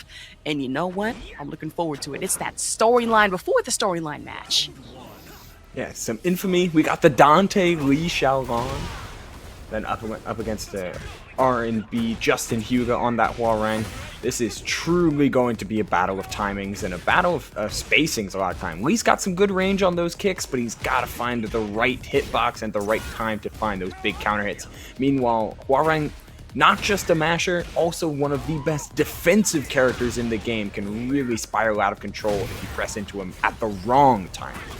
And I'm saying the word masher with Hwoarang, I will say that in a derogatory way, because this character, insane with it. You have Flamingo stand spam into it, have to guess the mix-up. Is it a mid? Is it a low? We will never know, and I will never tell you. But try to engage instead, go for the feint option into the mid blow. Yeah, if there's anything that JustinHyuga is doing really well, it's not only with that sidestep Plasma Blade, it's also the flexibility that we're been seeing. Like, the way... Rage Art to get through this. The way that you can play Hwoarang, it can be very aggressive to try and just, like, cycle through your mids and highs. But we're seeing JustinHyuga, like, cut himself off a couple times over just to make sure that he's finding the extra gap that SHINIGAMI might leave. But SHINIGAMI completes that string with the heat dash, missing the full follow-up. But the health is nearby. Nice reaction on the duck and the down 3 to finish the round. What pickup and what... recognition from SHINIGAMI there to take the round. Ducking the down 3 is such an insane read, but you also have to talk about the fact that people are probably questioning, well, why did SHINIGAMI use resources this early just to be able to get that? Listen, guarantees at least a little bit of your health back, and after the fact, kill any remaining gray life that JustinHyuga might have had in the first place, and it worked a little too well. For SHINIGAMI right now, the sidewalk, at least sidestep right, get the wall splat in the tornado. Very nice. Yo, we're seeing him attack these gaps that JustinHyuga was intentionally leaving. What a change up here from SHINIGAMI, finding the guarantee. Needs one more to do it, and the jab punish will be that guarantee. SHINIGAMI up 2 rounds, finding the holes, finding the windows, and making sure they count here, Ash. And proof you don't really need anything flashy to finish off a round ender. All it takes is a simple 1+2 just to do you in. And I imagine for Justin, a little pissed about that in the first place, trying to heat engage off the slicer, duck down below the leg. Now for SHINIGAMI, just trying to find something, anything, maybe a back one. Ooh, scary off of those flappy kicks, but the hell sweep getting popped, and the while running 3-4 rather. It's gonna find that big opening. And hand slide, heat dash, looking good here is SHINIGAMI trying for the infinity kicks. One more, the down 3 counter hit. Doesn't even need the follow-up because we're making sure that pressure lasts just long enough. SHINIGAMI 3-1 in round 1. Got a little too close for comfort, but looking very marvelous with it off of SHINIGAMI. I think it's 1-0 so far, losers top 8. Let's get back into it, same stage here off a rematch. Gotta see what the adaptation here is from JustinHyuga. We're seeing kind of Shinigami slowly but surely just find those gaps and understand exactly how to play defense against this Hwoarang with a ton of side steps to the left specifically, just to get out of danger and get out of dodge, and always aware of the black kite timing too. We'll say a little earlier, it is scary knowing that Hwoarang has an expanded grab game, especially in the 1+2 on top of that. You have to watch out for Shinigami breaking out of it, but now, getting that 2-1 action, trying to feign stance, now just trying to jab check in the orbital, except for JustinHyuga. Nor's a duck, for Shinigami just trying that back knee. Simple down 3. Oh, we're flying right in the back to the 1. Getting sidestepped. It's a last hit game. We're trying for an orbital. We're trying for anything. The parry stance is coming out and still no dice. Oh, no! Oh no my god. Shot. No No way. shot. My heart, Cancel like the- that. Cancel the heat burst into just stand jab. What a goat. Okay, sometimes I forget how insanely wild that Lee Chaolan can really be in this game, especially off of expanded moves from Heat. But instead, eat this tornado, says JustinHyuga, and back against the wall. Right flamingo stance into the 3, but now back turn kick. You know, I'm saying, Asher, that we're seeing a couple of characters that have gotten all of the downplay as of late. Hwoarang is insane, top 5 character low key, and Lee, now that the consistency buffs happened, he is just as explosive as so many of the rest of the cast. See, if you ask a few key people here in SoCal about what do you think about Lee Chaolan, you're getting 2 answers. Downplay. Me? Downplay? I would never. And another saying, oh, I know he's strong. I'm not going to say anything about it, though. Which is quite True. understandable. You want to shut up about that your one's character. Real as hell there, Asher. Oh, nice stuff in order to find the wall standing 4-4. No heat engager, though. Uh-oh. But the good heat engage, heat for heat actually break through some armor here, but the 1+2, the back turn 1, and now for JustinHyuga, still able to break through, get the flappy kicks into Shinigami, and now taking this a floor blast situation. I mean, the floor is quite literally asteroid lava. Oh, and finding the burst off of that throw. You mentioned that throw game from Hwoarang.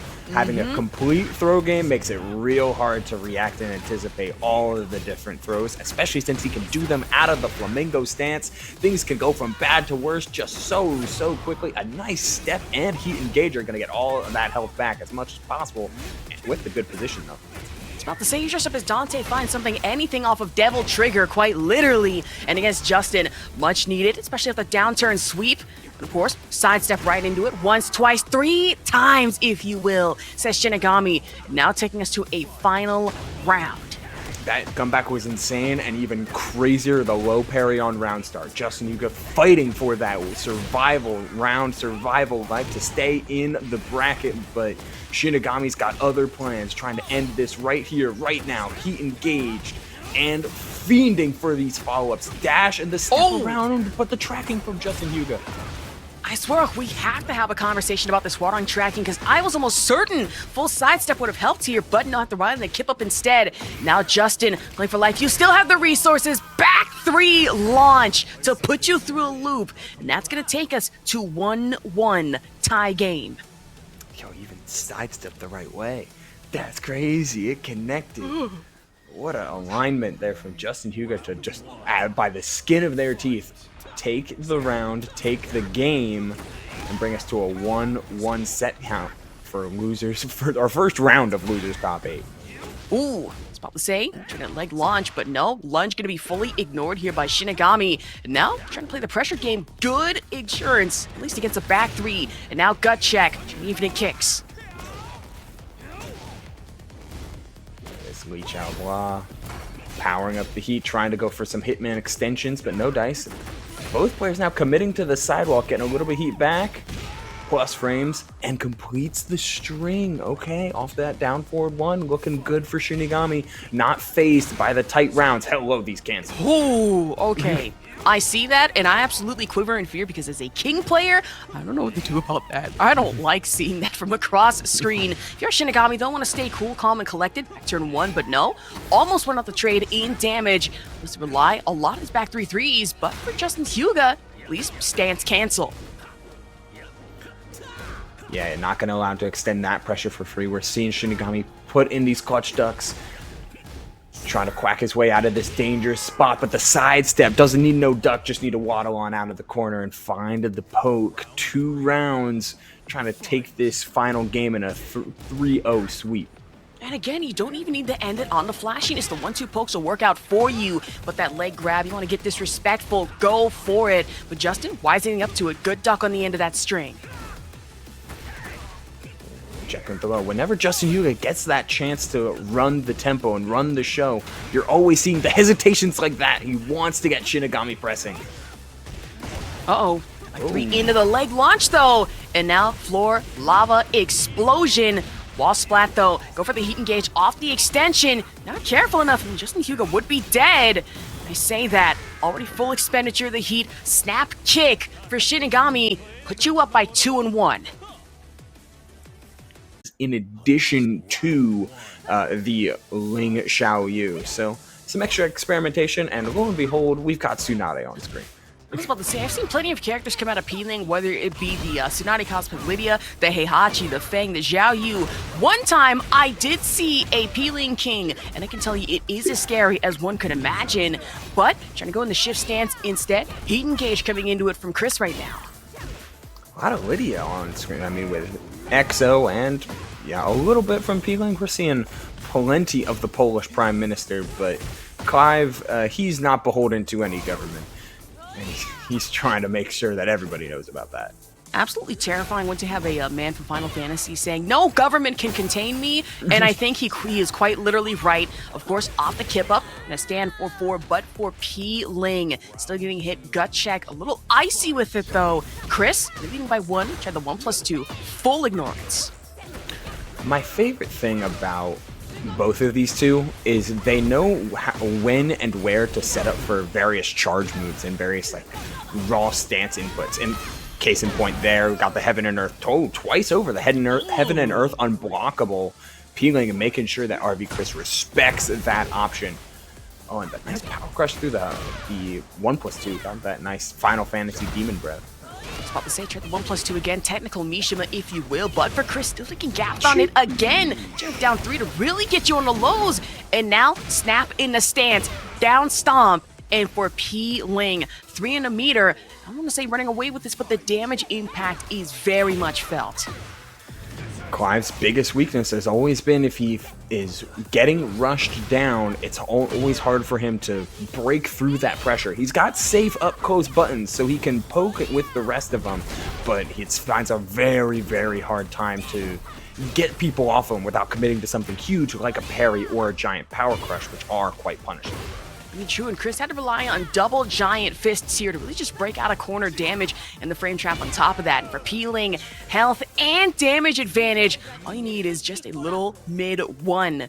Take you through a loop, and now 1-0 so far against RV Cris here.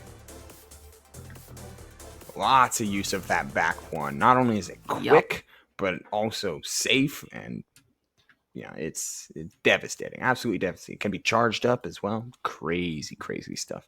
I'm saying it's something you have to watch out for, but in RV Cris' situation, honestly, with you putting yourself in their shoes, how are we feeling going against the Lidia matchup, and how would we better adjust to this?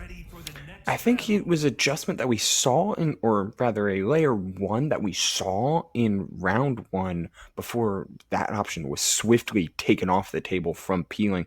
I love RV Cris' use of specifically down back 2.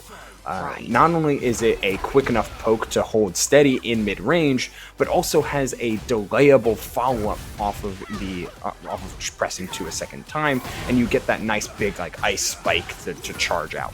Like those type of inputs are really good, are typically very good at shutting down characters with linear approach options, and that forward 2 certainly counts, especially if you're not trying to be in this position against a Lidia.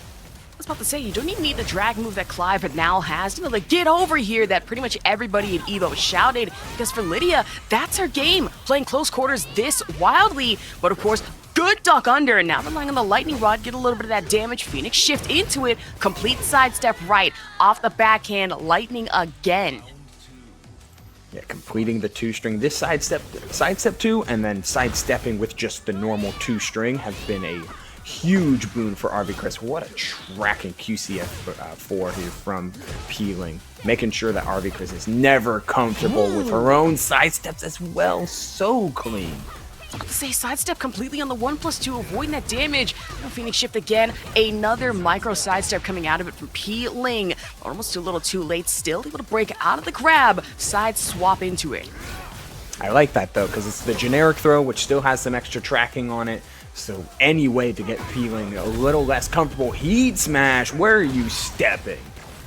About to say into the phone booth apparently, but maybe not. Side swap again, broken grab, and now here comes a giant fist, Patrick style from Cris. But might not work out a little too well here, especially off that heat engage to mid.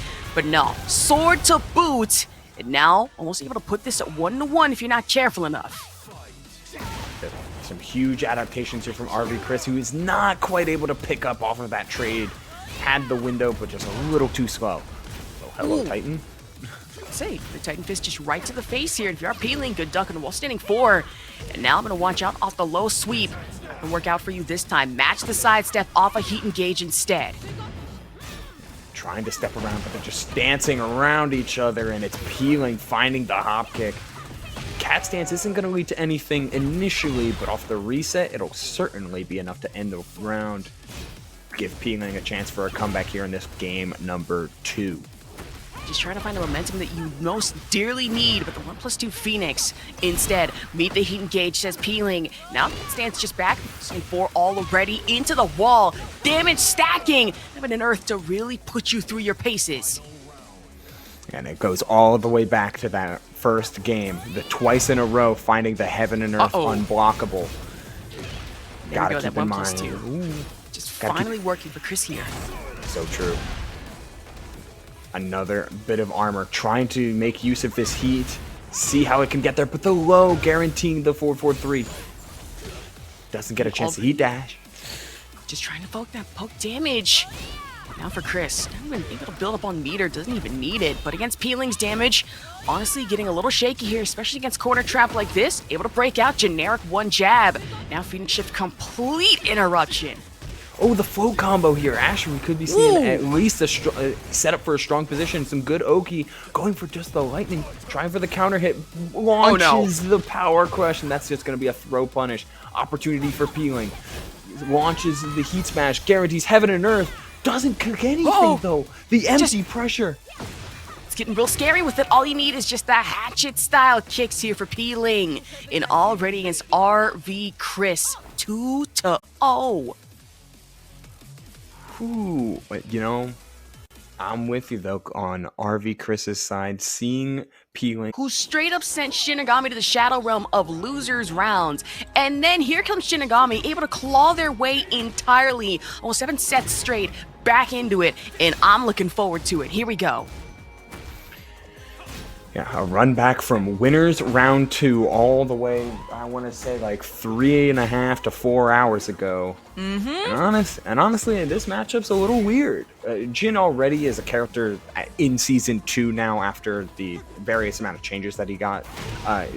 Kind of has a hard time sticking to his timing. He is mostly a responsive character in a lot of ways, but that doesn't mean his combo game and damage output is nothing to sneeze at, but it can give windows for our good friend SHINIGAMI here to run the circus. Good lord, just have to hit the smooth criminal with it into that 2-1, but instead, tried the electrics on the uppercut, misses twice, and now 9 seconds left, trying to find any damage while standing 4, but no. Instead, have to go for the MCL kick down 2 to do you in, though, while standing 4 reaction coming into it from SHINIGAMI. Down 2 is seeable, and every character can punish it with, at minimum, while standing 4, and Lee's got some good while standing punishes already. Look at him fake these. Early heat engage, though. Yeah, interesting setup here, maybe trying to find many of those kicks that extend his heat gauge, but with that low, it's nice just to spend the heat dash, go right back to this neutral situation. Axel having the heat advantage, but not too much on the health advantage. We're playing low and slow. I was gonna say, I'm sitting here just a little concerned about the fact that we did use heat just a little too early, at least in my opinion, but like you did mention, maybe trying to find some strings leading into heat expansion. But still away, and now Axel, full advantage. You get the low parry, down 2 sweep into the string, heat engage to get the extension. Oh, we're trying to spend it all. We're trying to close out this round. Not quite because of the low parry scaling. Did everything and then some, but you can just turtle up here. He doesn't even need to. Absolutely not. Duck over, should say under, quite literally, and punish off the upper. And now, going in it for Shinigami right now. Back 3, but no. Take the MCL kick from Axel. Yeah, just letting that down back 4 rock. Gotta feel it in your shins. And absolutely in your knees, completing the down forward 1 string. Just always trying to keep those timings up. You can never let Lee get in full control. Ooh. This can happen to You were saying full control. And of course, trying to find over the situation, but not able to roll out of it. Full string damage, and for Axel, now leading us up by 1 round here in Yakushima. Ooh, nice punish. There's the jackknife. Keeping things simple. Trying to backdash out. Down 4, a little bit of high crushing, but that's why you see Shinigami representing a ton of down forward 1s. Both of them even have just been saying down forward 1, backdash, back off a little bit. Like, Exactly. Back up off of me, I say. At least 6 feet of space. Please get that distancing in. Shinigami's always there to just close the gap as fast as possible. Trying the electrics, but sidestep right to Tekken. Sidestep this time again. Shinigami has faked the slide so much. I can't believe that tracked. Faked the slide so much and is yet to pull the trigger on it. He's being very, very careful, but always visually representing some powerful options. Good sidestep in 1+2, but still able to break the throw. Now back 3-3 already. Axel eats the launch. And now if you are Shinigami, play the rage art after this, maybe? No. Instead, he engage. Doesn't even need it. Yeah, you already knew that with the damage buff you got from being in rage state, the combo would be enough to end the round regardless of if it was by time or by damage. So you just want to let that combo go as long as possible to tick away the seconds on that clock. I would say, be like Beyblade, just let it rip if you will, but try to crouch 1 instead. 2-on-4 from Axel, and now disrespectful kick over into the ground. Yeah, letting the Zenshin 2-4, excuse me. Yes. Yeah, finish off. Oh, float combo. And at this health value, yeah, not even the scaling on the float will prevent the closing out of that round, excuse me. Axel finding the 5th round of that game number 1 and able to take a very, very long-winded game 1. Every round has been down to the wire here. Ooh, down back 4, tries for the hell sweep, and that's a punish. Absolutely good punish on that one. And now that smooth criminal from Shinigami again. Go for the extension. Burst already. Now let's see Heichachi kick. Yeah, just these little baby lows, like just enough to keep you honest. Honesty in Tekken in Big 2025. Funny joke. Honestly, you're spitting. I'm saying, but get the knees up, says Shinigami. And already in round 2, we'll say these rounds have been frighteningly close between these two. I'm not gonna lie. Yeah, it has been inch by ever so careful inch, and completing strings with lows might be the kind of big dividend here. Could see Axel start to try and represent maybe like the 3-1-4 string, just to see if you can get any bit of chip damage. Of course, the mid pokes are everything. Represent the highs to try and force a duck here from Shinigami. Anything that can get that bit of damage. And right now, Axel is taking advantage, missing the electric though. I would say just watch out for it. Get the heat engaged though. Full sidestep, not able to avoid it, but micro duck against just the generic jab 1 for Axel. Poke down on damage, and that's all you need here. Back 2 damage. Yeah, that laser scraper so effective and being a nice quick tracking option, a powerful mid. 2 different string representations. One's mid-high, one's mid-mid. Could be anything just to add to the mental stack in a set that's going this long. So many rounds going to time or going under that 10-second count, but Axel slowly started to figure out those timings, and here, after the Zenshin Heat Dash, we're getting a full combo with the extra distance. Oh, not quite reaching. I will say though, the fact that just popped off or spawned off just a 2-4 starter is some wild work. Honestly, a testament to how insane Jin can really be, especially with the heat engage system. And now, Axel able to get one up around here, and I lose this quarterfinal against Shinigami. Yeah, you can never sleep on the Jin damage output, especially if you're going to be relinquishing that control to the stagger pressure he can provide. Shinigami not trying to do that, finding a huge wall rising punish and the sidestep from the Hitman, but what a block from Axel. Missing the follow-up, but still decent damage all the same in a very, very tenuous round number 4. Pop the stage trade out in damage here, trying for the electrics, but that back 2-1 not gonna work out in Axel's favor here. Just a micro step backdash. Overhead, sidestep left, and Shinigami still getting hit. Oh, commits to the wall running option, but also finishes the string. We're seeing Shinigami try to finish strings, try to play slow, but Axel calls out the lack of get-up from the Hell Sweep. That down 2 was not guaranteed, but Axel knew very, very solid on this Lidia in the last round. Did peeling, so in the next one, we'll get to see the Tsunade's online, as is this new fit for Alisa here from CheeseYoni. See how it goes. It is a fire fit with the headphones, a floating scarf. I do kind of mess with it, even more so messing with the low to mid damage chainsaw pullback coming into from CheeseYoni. Dive in and instead has to eat the launch. What a call out on that wall rising too. Finishing off the combo. Couldn't find a wall at that part of the stage, but we do find it here. Yeah, have to relinquish control back over to CheeseYoni. It's tough to take it away from Alisa because of all of those tracking big sweeps from the chainsaws. And a lot of Lidia's parries are not hard parries. The weapon stances from Alisa, Lidia just has to deal with. And just having to go for the crush to burst out of the damage, but completely eats up chainsaw mid-check. And now for peeling, full punish off of that, back stance, and now turn the wall. Oh! Ooh. I loved the 1-2-4 to get to the wall, but it just wasn't quite close enough. The delay unblockable. What a stagger. You know what? It's a ballsy move, but I mess with it wholeheartedly. If it gets you damage, it will. Repealing, though, having to watch out with the chainsaw low mix-up into the missile. Now for CheeseYoni, trying to find mid-drop, sitting for good duck under, and right to the knee to put you down here. Yeah, something that has been kind of the way in a lot of the time here for peeling. That QCF4 is so dangerous. So seeing CheeseYoni block it almost on, if not on reaction, on anticipation, that's going to stick with peeling for sure. Oh, maybe not. We're letting it launch. Now trying to go for that storm. Loaded block, but already tried to stance up CheeseYoni, finding the negative and going into the, let's say punish, but no, launch for your troubles already. Now back in the earth stance, get that damage, down jab, put peeling, apply 1 round. That's quite the statement. Knowing half the battle in a lot of matchups isn't knowing what to adapt to and what to expect.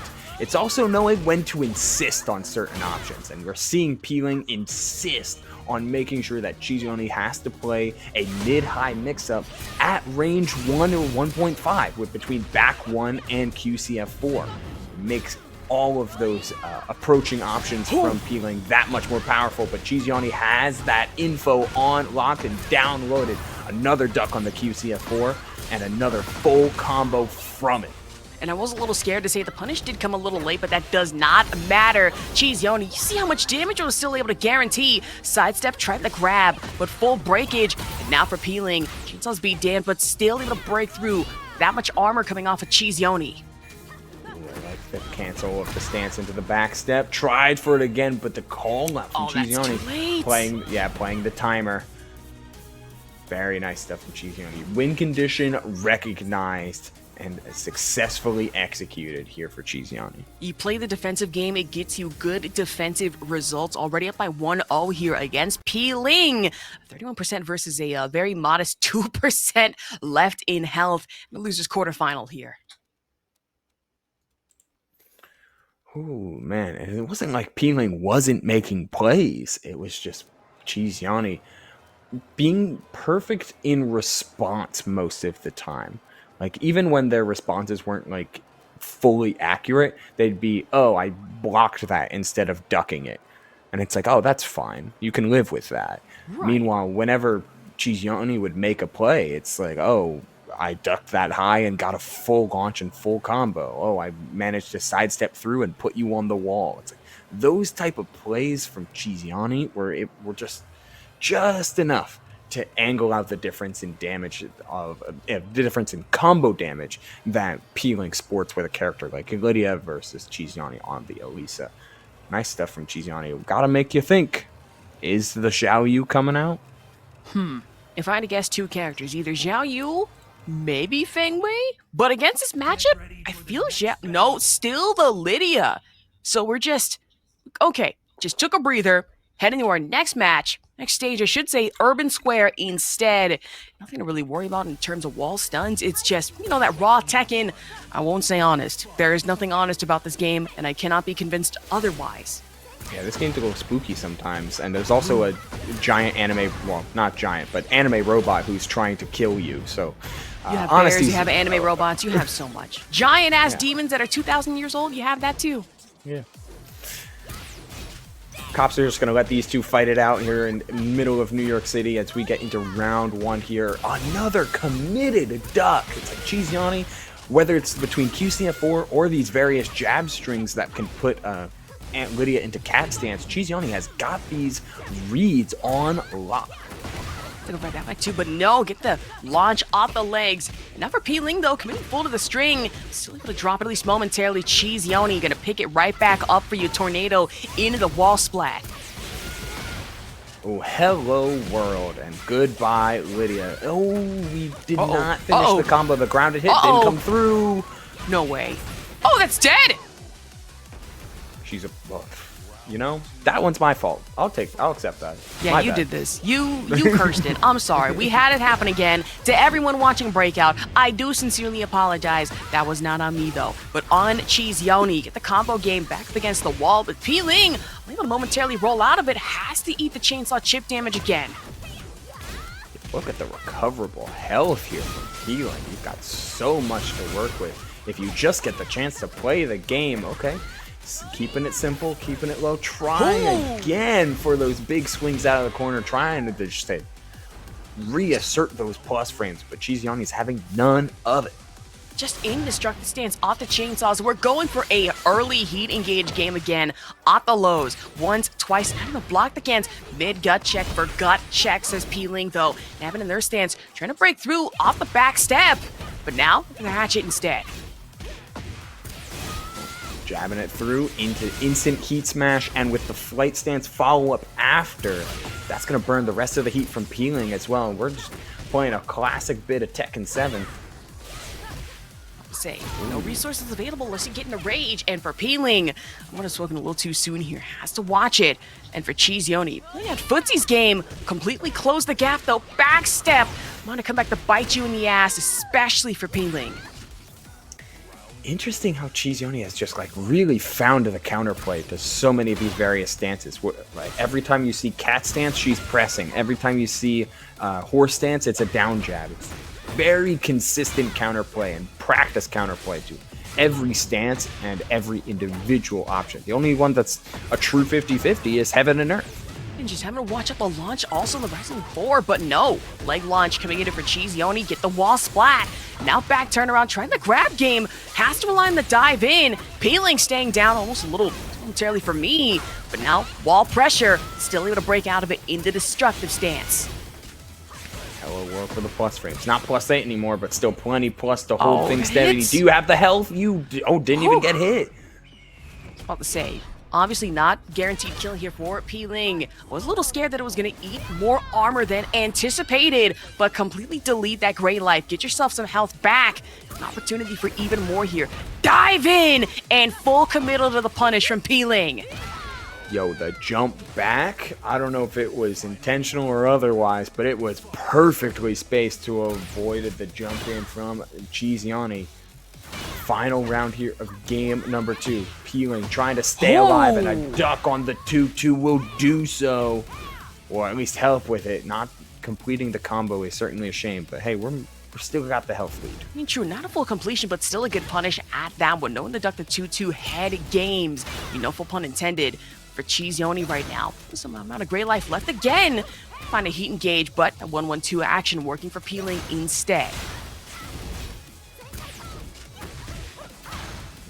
Some simple jabs, heat engager, nice delay on Peeling. Not getting sidestepped on the heat burst. Oh, Stance cancel this time. Uh-oh.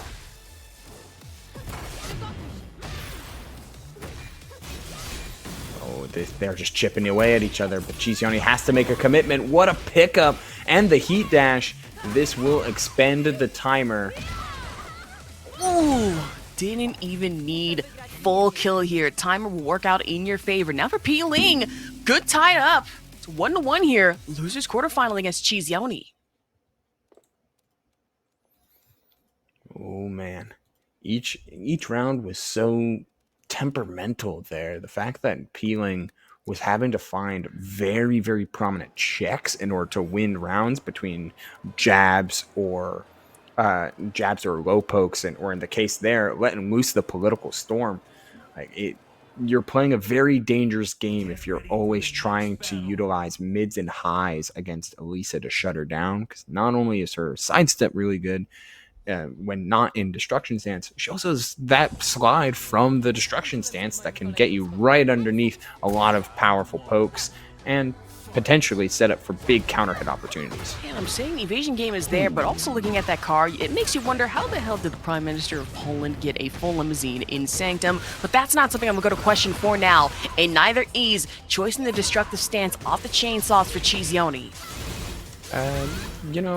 Don't worry about it. There's a tree outside, and it's got the parking meters running. It's all good. Okay, thank you for your insane information. I'm sure there's handicap parking in the front somewhere. Get the placard.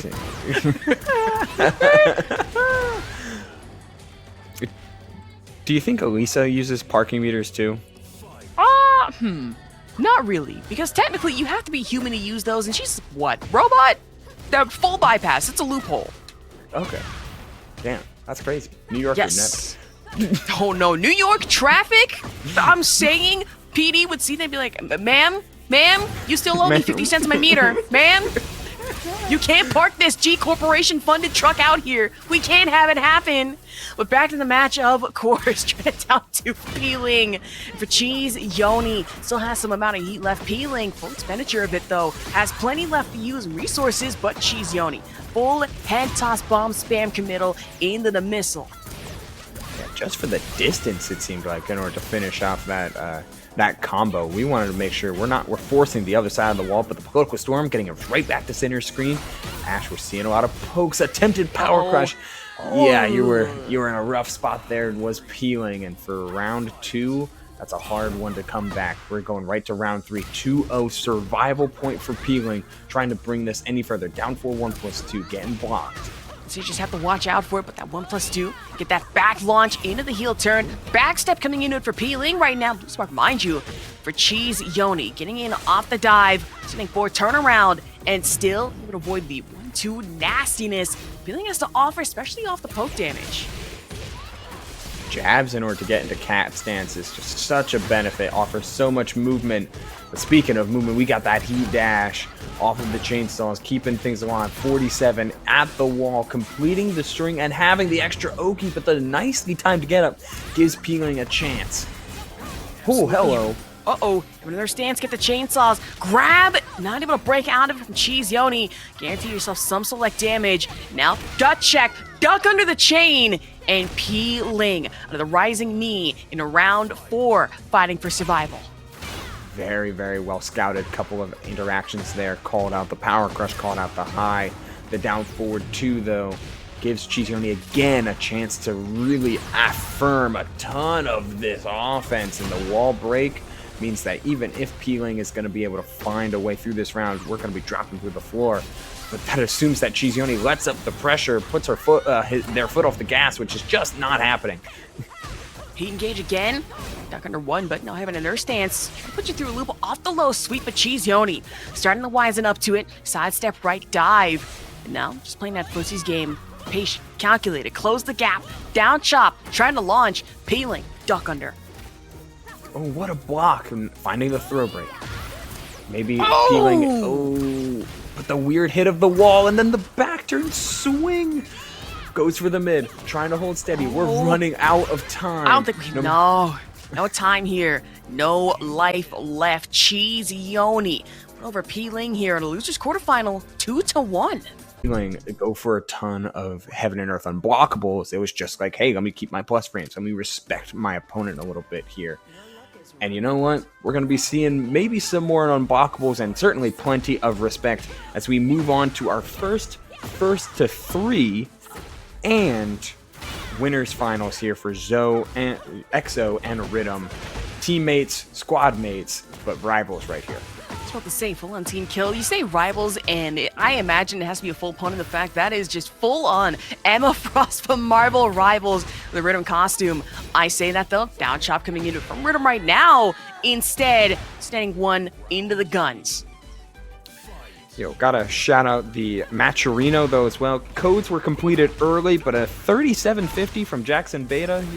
Jackson Beta, excuse me, there's 2 T's there. Jackson Beta shout outs, helping keep these players nice and funded, adding to that pot. And, you know, Riddum adding to that pressure, but the string getting completed. Nice patience from EXO. I was gonna say 3750 is enough for one Wingstop DoorDash meal, but of course, no change here, especially on the matchup. Now for Riddum, back to EXO, responding in turn, heat engage, the stand 4, into the back heel turn. Round 3, now we're outside. Oh, okay. Interesting use there, finding a way onto the ground, a nice get up, and then the sidestep, visually confirming the down forward 2 there as well. Not finding the full combo, but hey, Riddum has got the advantage on position, on wall, and on damage. Another down forward 1 cancel check, keeping the corner. Just whittling and whittling away. Has to eat this chip damage in 1-2-2, and now pressure in an earth. No unblockable. Was kind of expecting it, but also expecting low parry coming out from Riddum. Heat engager, excuse me. The Rage Art, play my cinematic, and die in silence. Yeah. God, that is so cold. Ruthless. But I like that Riddum just kind of didn't mess around with the low parry combo, try to optimize it. There's only so much damage that they can take. Let's Rage Art it out. Go next. Exactly. Go in the next round. We should be fine. For EXO, though, I'm going to lock it in. A little bit close in our earlier rounds, but now for Riddum. Opportunity to take this. But that 1-1-2, though, from EXO in back one launch. Oh. Now this is a player who's respecting the back 2-2s. Just having to cut it off to only part of the way through. Got to keep it safe. That's what, honestly, both of them are doing right here. Just a little bit of pokes, a couple flash ducks, couple steps. See who's able to take control here. Running out of heat meter, though, especially with all these counter hits. Running out of health, too. Nice throw break. Yet the back 2 string. He just don't miss with these, Ash. I was about to say, the backhandedness of these back 2 strings, quite literally, has been so devastating to anyone in a bracket. But for Riddum right now, full advantage. EXO, though, is getting gapped. Sees the heat early, slide in, and launch. Oh, trying for a little extension to try and get the wall. Does drop the combo, but is in pretty affirmed position. Jabs here. Keeping the plus frames going. Completes the string. That's a round here for EXO. Of course, 1-1 in our rounds right now. Oh! Back heel sweep. Of course, go for the Blue Sparks action on it. Heat engage again for the extension. And saves the tornado and the heat for all of that extra damage for unscaled damage as well. But what a daring throw. Not only grabbing the parry, a parry or power crush, that was grabbing heaven and earth stance. You know Riddum saw it coming. My back, my spine, everything in between. Just slap the shit out of you also from Riddum. But now, taking negative damage. Hold back charge from EXO though. Duck under into gut check. It's going to be Riddum taking up another round here. Round 4. Certainly looking nice and steady time and time again here, but there's a punch parry. finally an opening on EXO's, on Riddum's rhythm. EXO not gonna try not to let everything go by for free, but it's hard to stop these checks and steps and cancels that Riddum is on display with Nina Williams. A potent character. A potent character for certain. Full-on wall trap to put you through a loop. I was almost certain I was going to break the wall, but not angled close enough, doesn't even need it. And now for Riddum, his final 2-0 so far. Another way from making it into Grand Finals guarantee. Full rematch in the stage, no swap.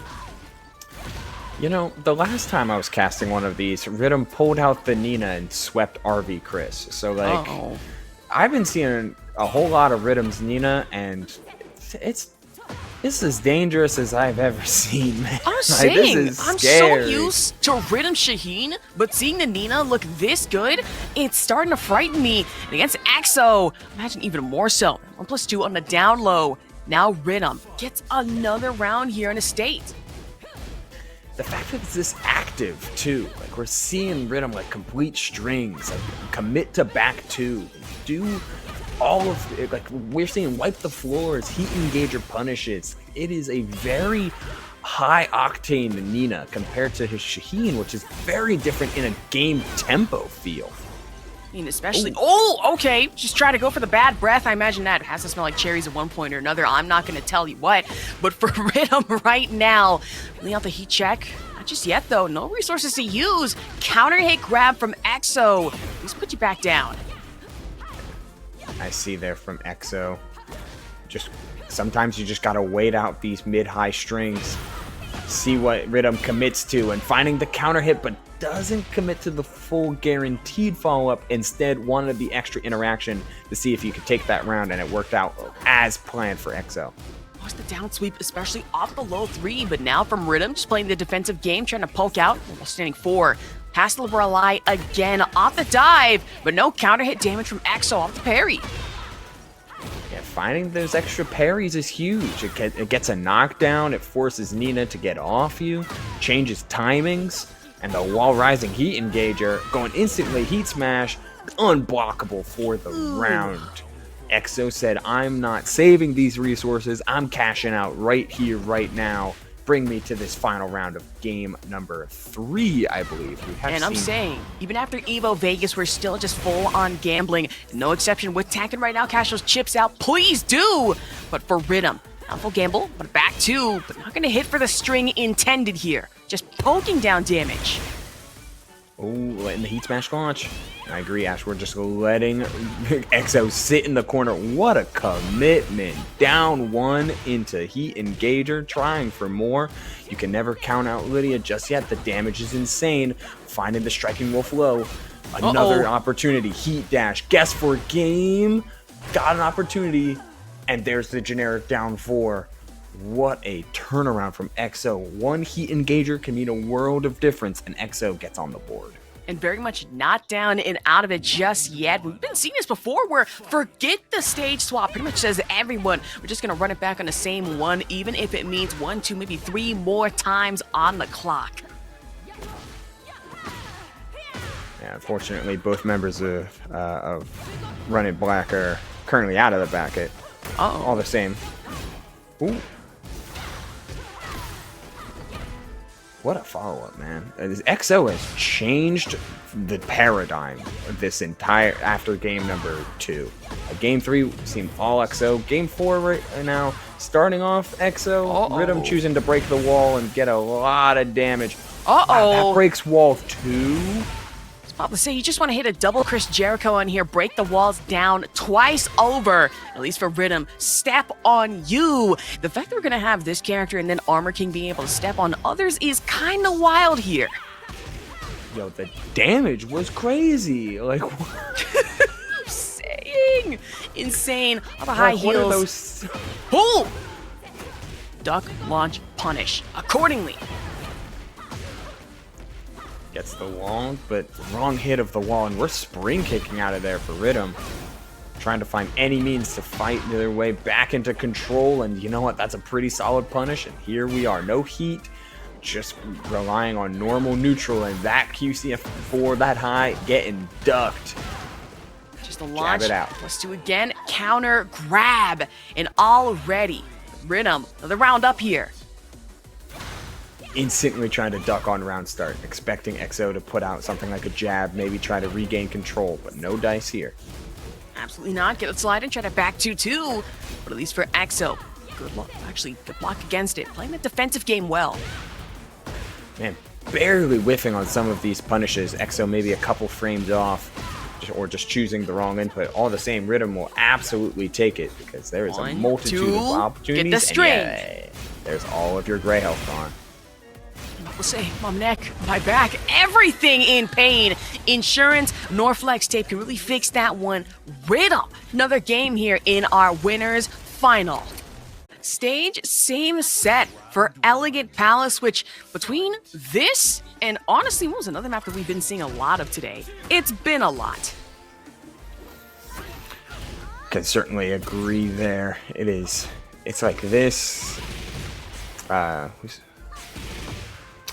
man, I just completely blanked on the stage name. But yeah, you know, the randomizer's not so random is the point. It happens. It happens. Yeah. Do you feel that? But already? Tried? No. 4 off the sweep, but tried the overhead, or I should say orbital, excuse me, off the chainsaws. Alright, now that's some CheeseYoni gameplay we're going to be seeing a lot of. It's preemptive defensive options. Down jab to steal your turn back, or sidestep off of Alisa's very solid sidestep to just steal your turn back. Oh, CheeseYoni not trying to let you play the game. Yo, it's still connected, but you didn't get the cutscene after. That's a lot of lost momentum there for Axel, and as of such, CheeseYoni gets a chance to reset neutral, take the round off of it. Get the sweet mix-up that you'd love to see from CheeseYoni, but try to chainsaws from neutral stance. Instead, back to gut check for your troubles again. And now, full committal of the string off a head toss, bomb spam, extension off the heat engage, missile launch. Yeah, that's been an interesting ender for CheeseYoni, but I really like it. It does give a lot of opportunity to force the corner or force a wall splat. Nice awareness from Axel to just step your way out of there, though. Ooh, okay. Zen. Yeah, Zen stance 1+2. 1-3. Okay. Just enough to chip away. Gotta keep him honest. Heat engage at 2-1. No launch off of it in the first place. Axel being forced to eat this chip damage.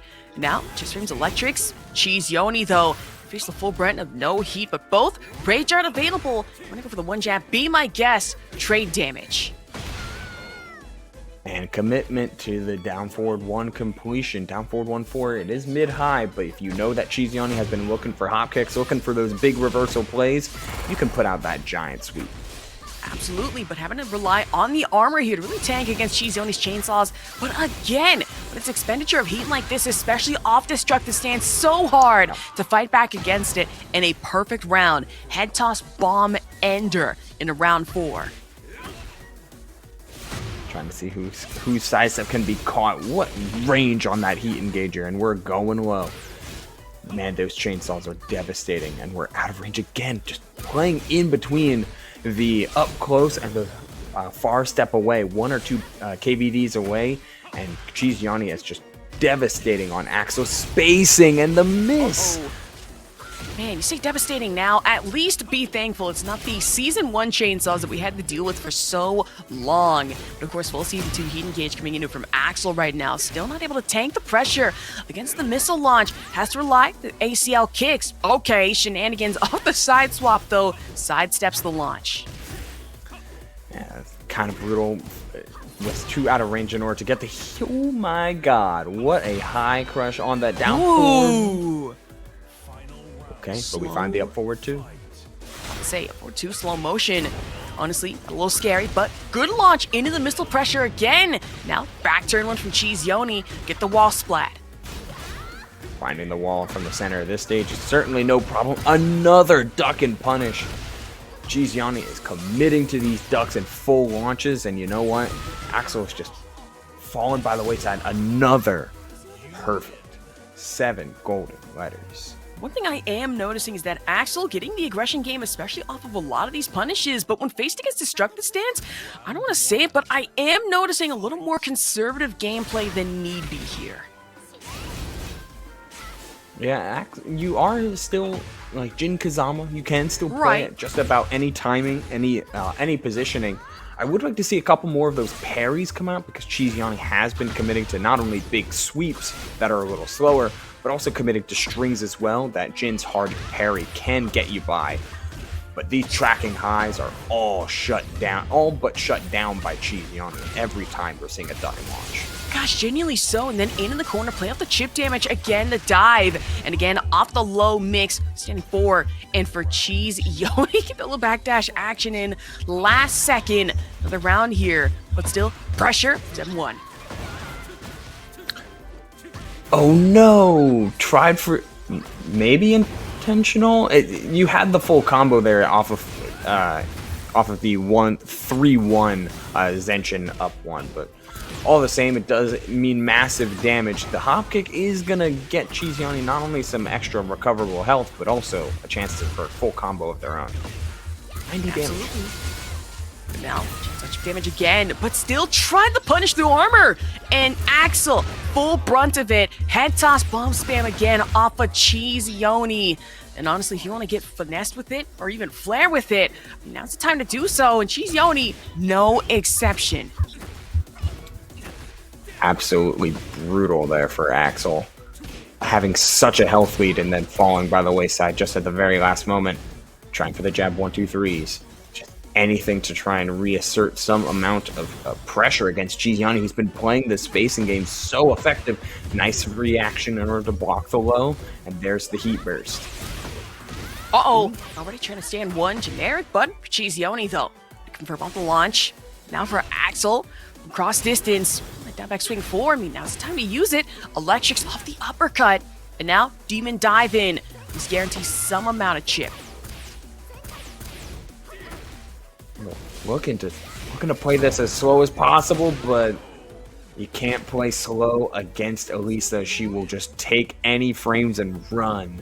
That's a 2-0 to CheeseYoni heading into game number 3, considering running it back, potentially. Uh-oh, and CheeseYoni really starting to find themselves in a flow state here, wanting to grapple their way back into losers finals. Fast fashion, full rematch, back on the same stage. No hesitation, I like to see it. Yeah, Axel keeps wanting to play the slow game, and honestly, no matter what stage you're on, like if you're trying to play small Tekken, if you're trying to play slow, you can do that on any stage. But the big difference here is the big plays that, yet again, that CheeseYoni makes, whether it be forced 50-50s into the destruction stance or those ever so on point duck and launches. So much damage has been coming from CheeseYoni acting on intuition first and reaction second. Absolutely, now already taking the round here off the destructor stance. Chainsaws doesn't need heat. Now, punish, small Tekken, get the 1, but now, put a 2-4, 1 from the Axel right now. 2-4 being a 10-frame punish for Jin is just so powerful, because not only is it good damage on its own, it also puts you into Zenshin for a mid-low mix. Like, so powerful if you just can find any opportunity to get that nice, just that jackknife in. Man, I'm saying, for the 2-4 again, be my guess, but heat engage, orbital found, but the launch absolutely will. Now for Axel, that 2-1, back stance, now the throw for CheeseYoni, tied 1-1. Excellent follow-ups, all the same. Finally a round on the board for Axel. Finding a big sweep and good patience there. You've been seeing CheeseYoni find, not patient the second time, or at very least good defense on CheeseYoni to find the position to duck in. It's hard to play against an Alisa this fluid. Oh my god, they're always right. They're just right all the time. A full punishment of the Cans is wild, calculated, and more so red from CheeseYoni, who finally sitting on set point here. Axel just trying to find survival point. I don't even know if that's possible. It's scary. You got the back turn. Head toss again into the wall. Okay, just the jabs. 81 damage and a full heat mix-up going low. 17 going high. Heat smash. Potentially survival point here, trying to stay alive, but it's just so tough. Another plus frame mix-up going low, and that is 7 golden letters for CheeseYoni. Unrelenting, always right on defense and on offense. Axel mystified by a 3-0 from CheeseYoni, who gets a chance to play again. Okay, another recurring stage here, but one that is, I would think, very, very good pull here from EXO. You want to be able to play up close and personal, and you want to make sure that everything is going at you and then some. Oh, but a nice check from CheeseYoni to turn that offense into some instant offense of your own. Float combo scaling, but you know. Uh-oh. Nautica check again. Already floor damn near lava. Have to be careful for it, but heat engage, guaranteed chip damage. Ooh, the back four, and already break the floor into that Tekken 6 gargoyle perch. Man, first floor break is huge there, and a big way to change up the dimensions of the map for CheeseYoni. You got that extra space moving. Ooh, tried a big low, but Joe finds it, and the launch punish. Exactly what you can ask for this round number 1. Going all the way down. And into that 3-4 ender as well, coming into it from Axel right now, but the dive in, the toss, but still saying dive be damned from Axel. Able to pound her back against CheeseYoni. That's a great here. Up 1 round. That was so close there, Ash. We seeing the startup of some crazy swing, and EXO just got that leg out in time. Real scary with it. Even scarier, though. That back hold perfect coming in from EXO. Please be my guest. Now for CheeseYoni, though, able to break out the string. And honestly, a little bit of that fake pressure that Lidia has to offer, but still scary at that.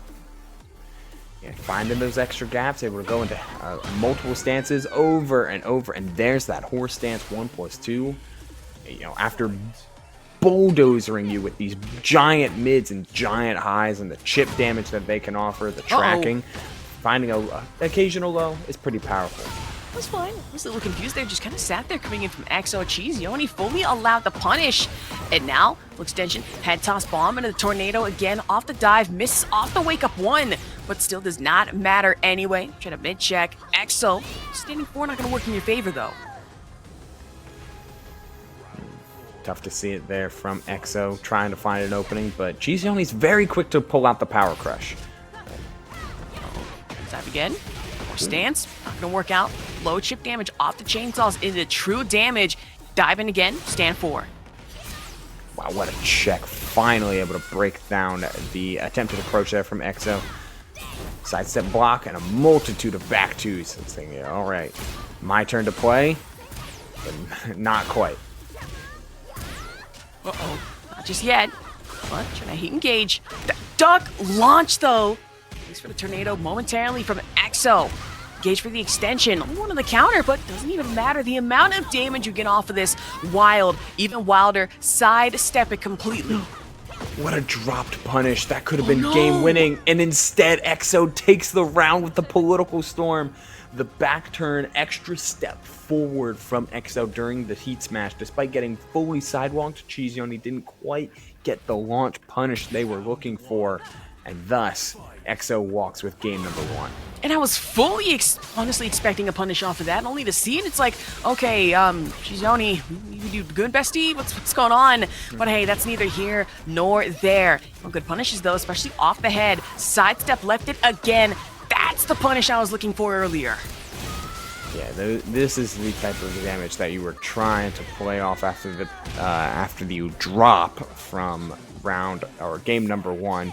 But you can move on. You know, every round is new, every game is new. You cannot linger on the past here as part of the nature of this stage. And honestly, with how many interactions this game has, you always got to stick to your guns.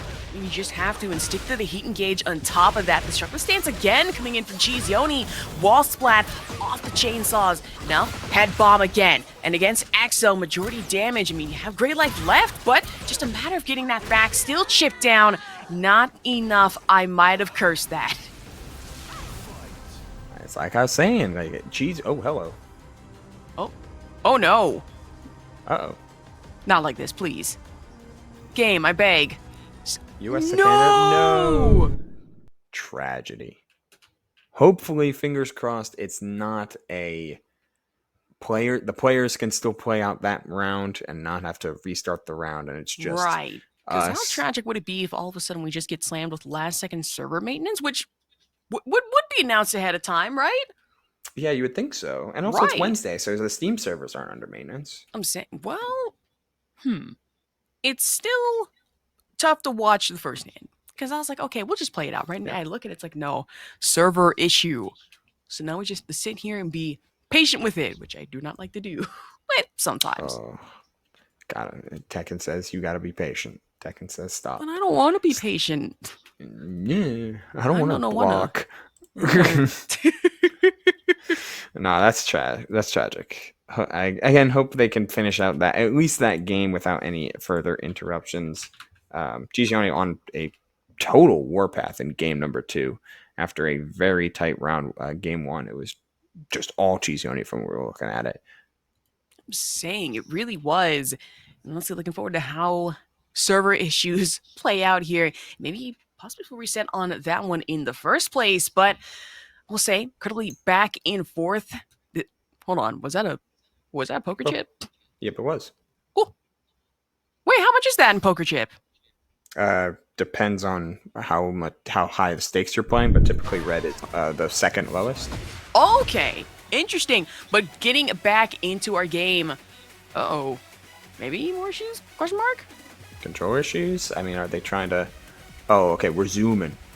Oh. Fast forward. Oh, we're going so fast right now? Dang. Okay, so yeah, 2 rounds. Okay, so the players were influenced just a little bit, but 2 rounds nil, and they're just taking it from the top of round number 3. CheeseYoni hopefully not iced out by any means, and also the change in stage not exactly helping, but all the same. Okay, understandable. Trying.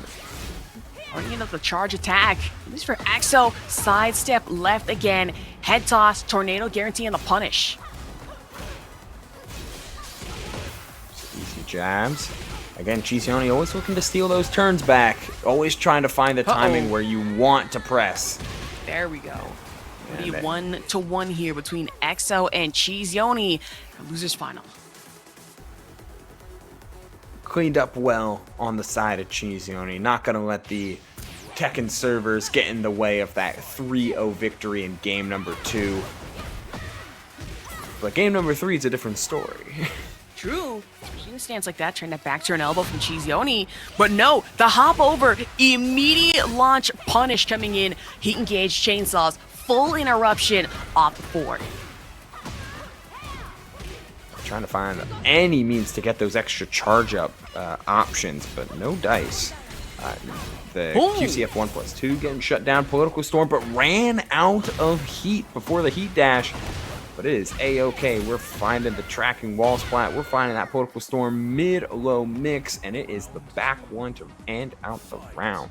Back one right to the intestines. I imagine you're going to be feeling that a little later. Even more so, another heat engage. Cat stands, but sidestep left it. CheeseYoni not able to find a confirm off a punish. Just quick down grab. EXO trying to take a page out of CheeseYoni's book. But we're breaking down that heat meter. No heat left for EXO, no heat left for CheeseYoni, but they're the one with initiative. Plus frames all over the place. Wall splat, but not finishing any of their food. An opportunity for EXO, yet the down 4. Perfectly spaced from CheeseYoni to take the round. And great spacing at that one, but now trying to find it even more. Just mostly poke interruption damage coming out of CheeseYoni. So you can get that hold perfect out of here. I'm taking it instead. But of course, right to the chest. Solar plexus. And now for CheeseYoni though, head spam again. Devastating. Look at the distance you get off of that combo finisher. Nice opportunity to find the step, but the hop kick from EXO. An opportunity to utilize this heat meter one last time, thanks to the meter being extended, empowered because of those free stacks. Tried to duck again, but now having to rely on the low leg sweeps. Except for CheeseYoni. Play the stance option. Chainsaw chip true. And now into the rage art saying, watch this cinematic. Excellent recognition there from CheeseYoni, and you have got the health to, you've got a low enough health in order to make sure that Rage Art finishes out the round. What a confirm. Very solid stuff to recognize the wall splat and turn it into a whole round victory. Hello and goodbye. What a duck off of the heat engaged upon. The defense is alive and well for CheeseYoni. They are looking for reversals and then some.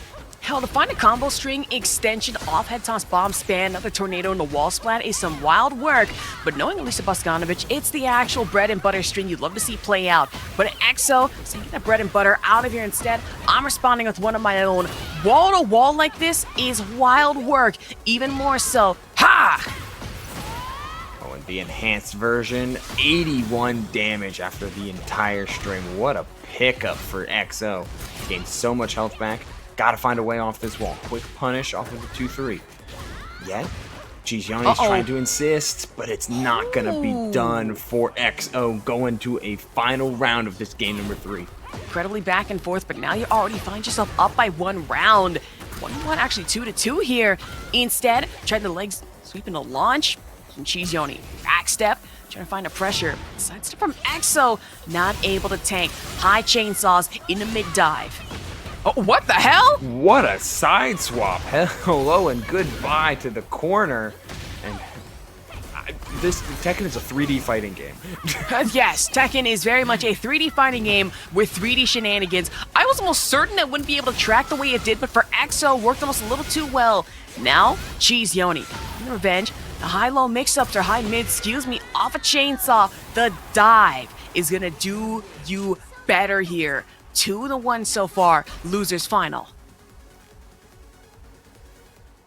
Oh, that mid dive has been so crazy for CheeseYoni. Time and time again, EXO is putting the gambit, putting it all on black and saying, yep, CheeseYoni's going to go in for that flight stance low, going to try a full screen hell sweep, and I'm going to block it, and it's going to be awesome, and then it gets caught by the mid every time. I swear the elbow check called right to the chest doesn't even matter. CheeseYoni responding in turn. Wall splat chainsaws again. And now trying to down stop missile, but for EXO, still getting caught in the middle of frames. Not going to do you well here at all. Look at all that recoverable health. Finally a chance to press some buttons, but for how long? Doesn't get a chance to heat dash either, and this is just the worst place you can be. What a block, but only a wall standing 4 as a punish, and the duck punish from CheeseYoni is that much better. First round to CheeseYoni. It's good first round at that one. We got another launch, the Lockheed Martin missiles on lock. Heat engage again, backing its wall for the splat damage. Plus friends. Heat hello world for yet more. Look at the chip damage. Gosh, and again, the chainsaw chip, no, instead, eat the dive, says CheeseYoni. Now 1-2 again, sidestep right in. Now for EXO, respond in turn. You still have plenty of great life left to give here, especially after down stomp. Yo, look at the pressure, just letting it stagger. Finally, there's the low parry. You can't do the same thing for too many times in a row, regardless of how much health it helps you recover. I'm saying, we're out of these ranks, the beginner ranks where you just expect it to do over and over again. Instead, low parry as best as possible. For CheeseYoni, no exception, already on set point here. Right, the chainsaw mid. Excellent punish there off the wall rising heat engager. Ducking again, EXO always showing the insistence and the willingness to duck, but CheeseYoni is instantly, those flash duck launches have been brutal for the entirety of the losers bracket. And they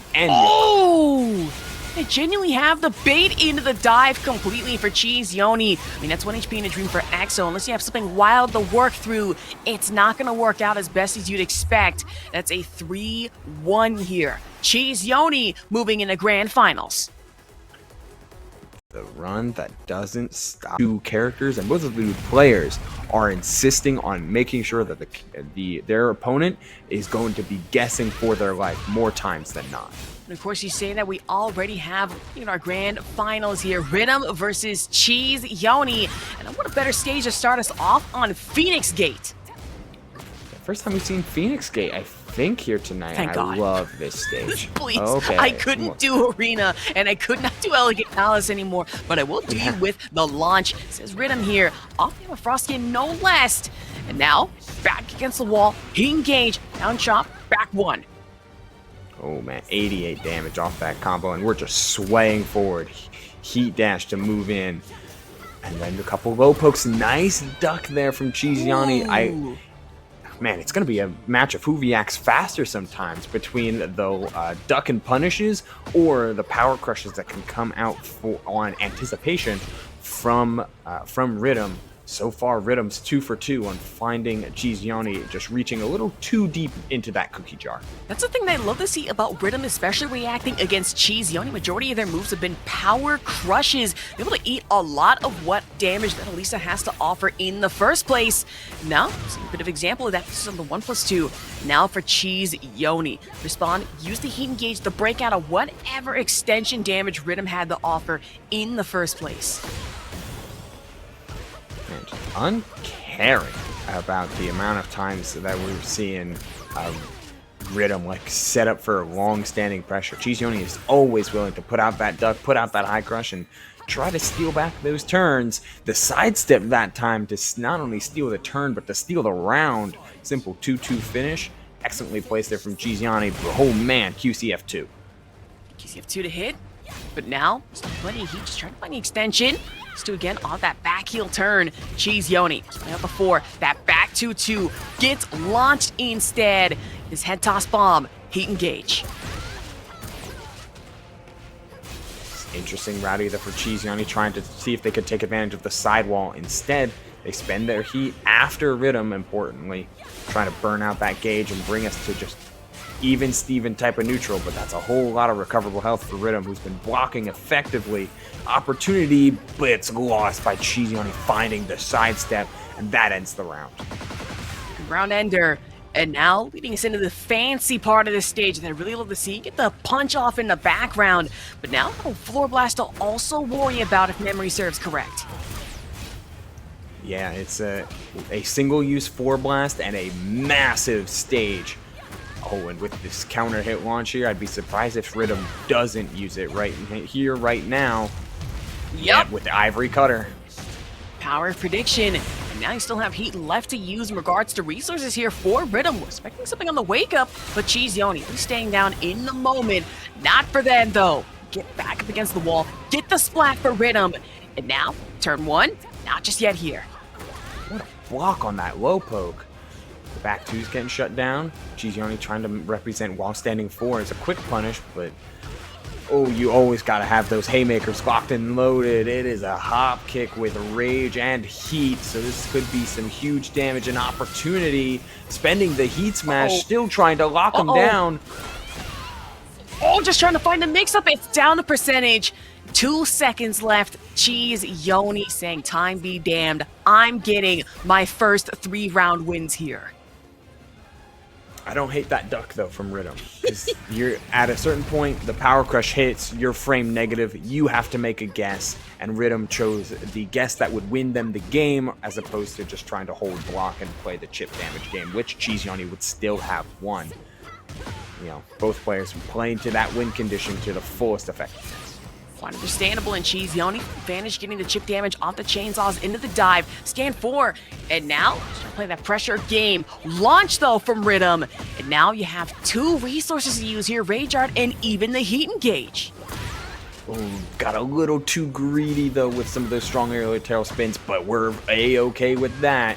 The heat dash leading to a full combo. Doesn't have the resources to extend it past. High crush. No, we're getting checked. And then the chase down. Riddum unflinching. Absolutely steal my beating heart, I say. I got a little too close here. CheeseYoni, though, does bomb span back up against the wall. That we love to see the Alisa bread and butter combo with the heat engage into destructive stance. And now, the combo extender, that's going to do you well. Riddum not even able to escape after wake up. Man, that get-up kick got blown up, but so did the giant whiff from CheeseYoni. A down forward 2, and you can never count any player out when they've got heat and rage and plenty of health on the board. Stomp, half health gone, poking low, back 2, completing the string. Oh, check the back 2-2 again, but still able to break out of the throw. CheeseYoni thinking, I can easily counter that. But no, trade the damage. Back back 2-2 again, full expenditure of the heat. Crouch one, good wow. duck under into that 1-2. Oh, and completes the string again. Riddum just finding the openings and playing with the full information of, yeah, CheeseYoni likes to press into everything. Wants those reversals, wants those ducks, and wants to steal their turn back, so never let them. And of course, I'm going to be honest with Dale Alive in the chat saying Shaheen will come soon. I'm not going to lie, the Nina for Riddum is almost working a little too well that, dare I say, even if they lose, we're still sticking with the Nina. Yeah, the Nina has gotten them through the entirety of top 8 thus far. I would not go to the Shaheen unless CheeseYoni gets the reset. Right, you don't want to kill that momentum too soon and trying it back 2-2 quite a few times. CheeseYoni starting to read the string, full duck under. If anything, Riddum needs to take it a little more easy and fully committing to that string in particular. Yeah, I've been really enjoying the mix between like back 2-2 and then in between heat engagers like QCF2 and down back 1+2. But CheeseYoni's starting to catch on a little bit. It's where we're seeing a lot more of those tracking options like the back 2 string and more. And if anything, Riddum really having to watch out for these chainsaws, but it's really the duck under into the punish from CheeseYoni that's been putting through for a loop, and then knowing when to play the Power Crush armored moves in turn. That CheeseYoni been relying, I don't want to say a little too much on, but it's been working. A little bit concerning there. Riddum might have found an option, or at least a gap they could exploit. CheeseYoni. Ooh, launch man. Punish though. Heat engage. Well, you can engage again, but the floor blast off a head toss bomb. There's the heat engage that I was looking for. Lockheed missiles on lock. And these big lows. Riddum still has it, and the down back 1+2 heat engager. It comes through again. Right, but still having to watch out for the chainsaws, just completely closing neutral off the dive in. Now trying to backhand. Chainsaw cross up from CheeseYoni right now. Chip damage in the true, into the mid on top of that. What a shift from CheeseYoni. The reverse 3-0 in that round. Game number 2, finding 3 rounds straight, but Riddum commits to the Nina. At least for this first set, we're not going anywhere despite being down 2 games. And I don't blame them. The Nina is working very well, especially in this matchup. I feel for Shaheen, kind of a momentum killer. I say that though already, the B&B combo off a heat engage. I'm gonna go for the dive in once, twice, 3 times, destructive stance into another wall splat. It's hard to stop Alisa once she gets going. Finally, Riddum with an opportunity. We're seeing a lot more jabs to try and bait out the timings for these power crushes, but I would like to see more of those more of those throws that we saw from Riddum in the first set between these two back in winners semifinals. We saw a couple of those throws, unbreakable throws after grabbing a power crush or grabbing a heat burst, anything like that, which at least very least could condition CheeseYoni out of just going for it all and then some, unfettered and unrelenting with this offense. The absolute chunk of damage dealt off of the Destroyer stance alone is not only questionable, but is insane. To be able to see that Riddum not even given a moment of reprieve off of that, dive in though, backhand from hell, and giving you at least the combo extension. Drops it though. That's tragic. Finally, Riddum had a chance to at least get something going, but CheeseYoni's not going to let it happen. And the down forward 2 as a whiff punish. Everything lining up for CheeseYoni, who does not find the finisher.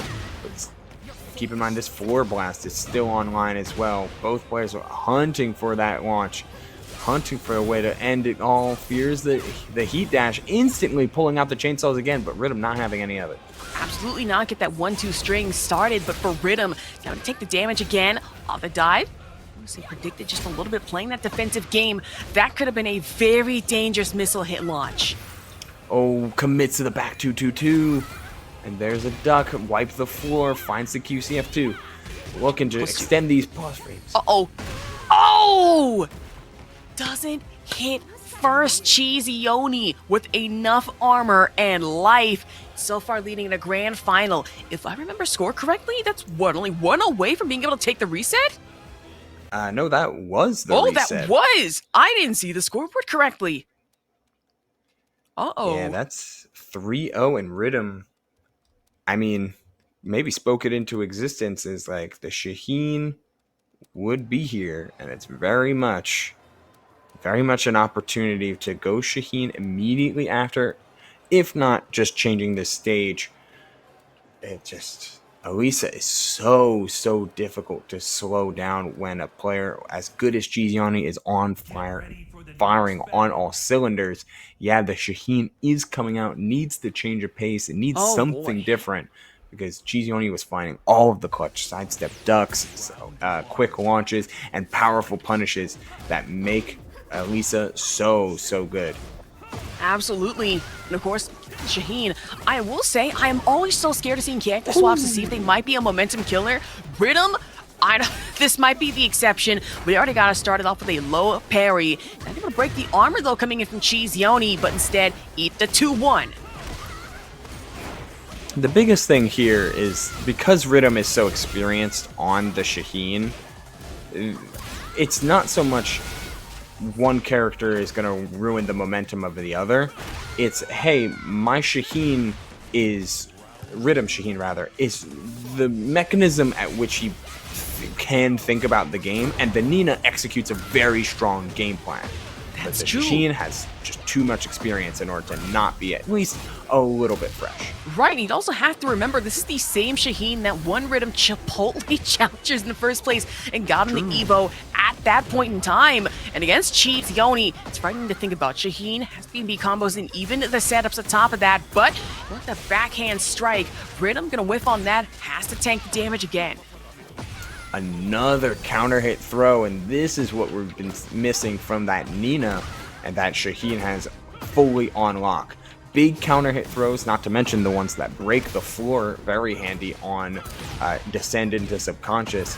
Some nice looping offense out of the sneak stance, and yeah, Riddum looking as smooth as ever here on this Shaheen. Another low parry, and this will certainly end the round 2-0 lightning fast. And starting to wake up to majority of these dives, Riddum saying, hey, get out of here, stop that, get some help, off the low parry in turn.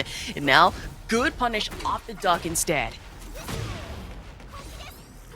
Oh, that's a big heat engager though. CheeseYoni not going to relinquish anything. What a counter hit, and that does, the neck breaker removes all of the gray health. Not that there was to begin with, but hey, every little bit of value helps. All right, while standing forward. Back elbow coming in from CheeseYoni. Now playing that Fuxie's game. Tried to punish the chainsaws, but Riddum honestly got a little too far from it here. Tried the eagle dive. Oh, and the slide getting a fully launched punish. That is going to be around for CheeseYoni. Slowing down the momentum just a little bit. Just a little bit, not that much. Work no reaction. But now, try to downswing coming in from CheeseYoni again. Complete sidestep it. Now, 2 hand chops from Riddum.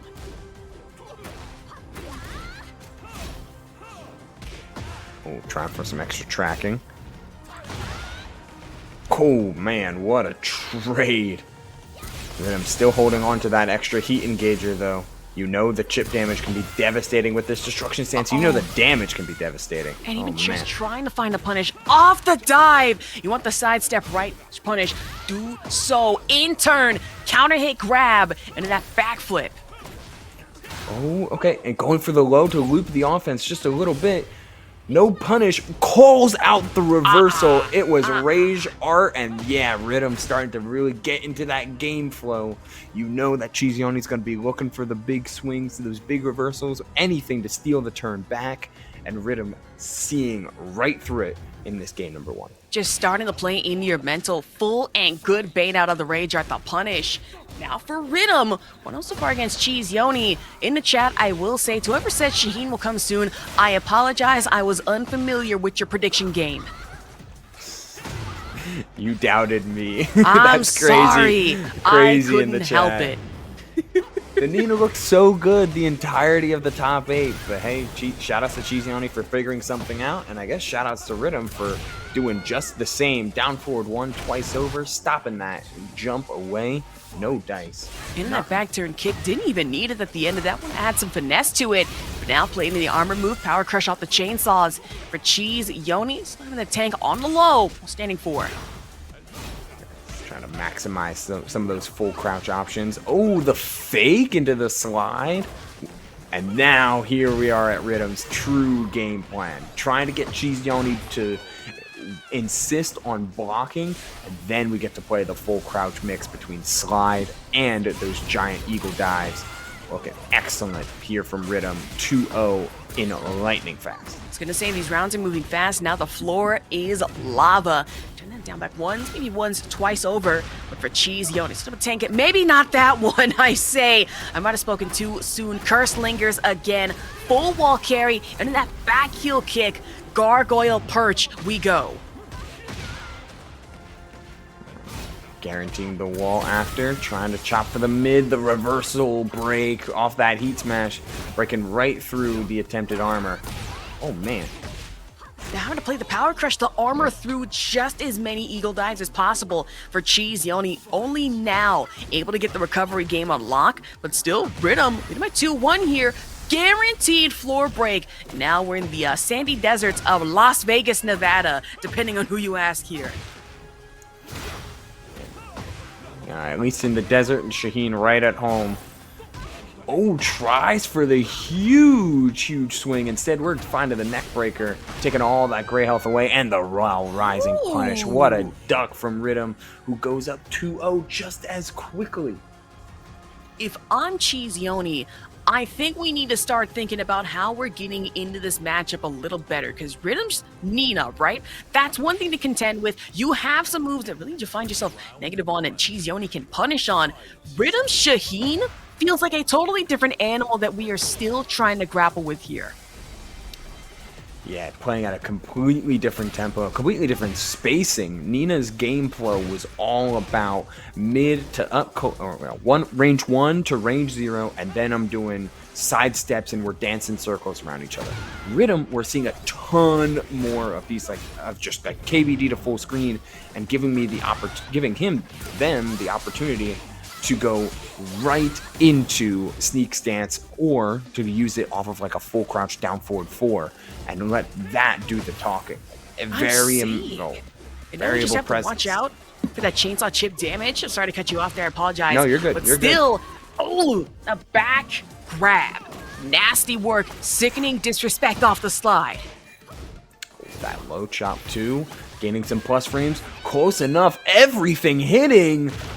Oh man, Riddum put together the finest string, a couple guesses in a row that CheeseYoni was just off on, and way to steal that round right back. Now trying to dive again, but instead off the slide back, waiting for the mid check, and CheeseYoni was just sitting there, meanwhile Riddum menacing with it. Devastation incarnate as the water turns purple. Oh, it was heat burst for heat burst. Luckily, a heat burst cannot win the round outright, so CheeseYoni gets a chance to at least get some health back. Honestly trying that back four action, but no back kick turn. Not going to work out for Riddum, at least a little bit here. CheeseYoni tanking damage, getting scary with it, and having to lie on the head toss into the wall splat, floor break. That was excellent routing off of the sidewall and clean wall splat, not in that order. Knowing that you can maximize damage, then break the floor, and off the floor break, the rage art being guaranteed. Perfect routing from CheeseYoni there to take the round in massive comeback fashion. Remember, they started that entire comeback at literally 1 HP. Just saying, insane with it, and even cleaner to watch, but the cleanest floor break, I should say. Watch also down into the deep depths of the desert. CheeseYoni is able to get you off here. Now head toss bomb spam again. No resources to really use, but do you even need it with as much of a life lead as you have here over Riddum? Starting to play at the Alisa tempo again, and that's exactly what Riddum does not want to happen. CheeseYoni finding their footing and turning it into some massive advantage. The down forward 2 catching the sidestep. Carry off the head toss bomb again into the slide, and now go for the wake up chainsaws against Riddum, who we'll say get the kip up off, and now down back 1 back flipper though, just trying to find a semblance of damage. Gonna do so in the neck breaker.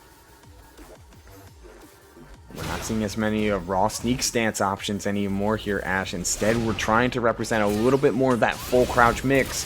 but Riddum getting shut down again by CheeseYoni, not allowed to get started. Another low, instant heat smash, destruction stance, hello world, going low, finally an option that Riddum can punish. Just trying to waste the clock here, but the backhand is slap coming into it from Riddum, trying to chip down, duck, punish, launch from CheeseYoni. And that's going to at least put us, Riddum versus CheeseYoni, 2-1 here. So still very much in this game.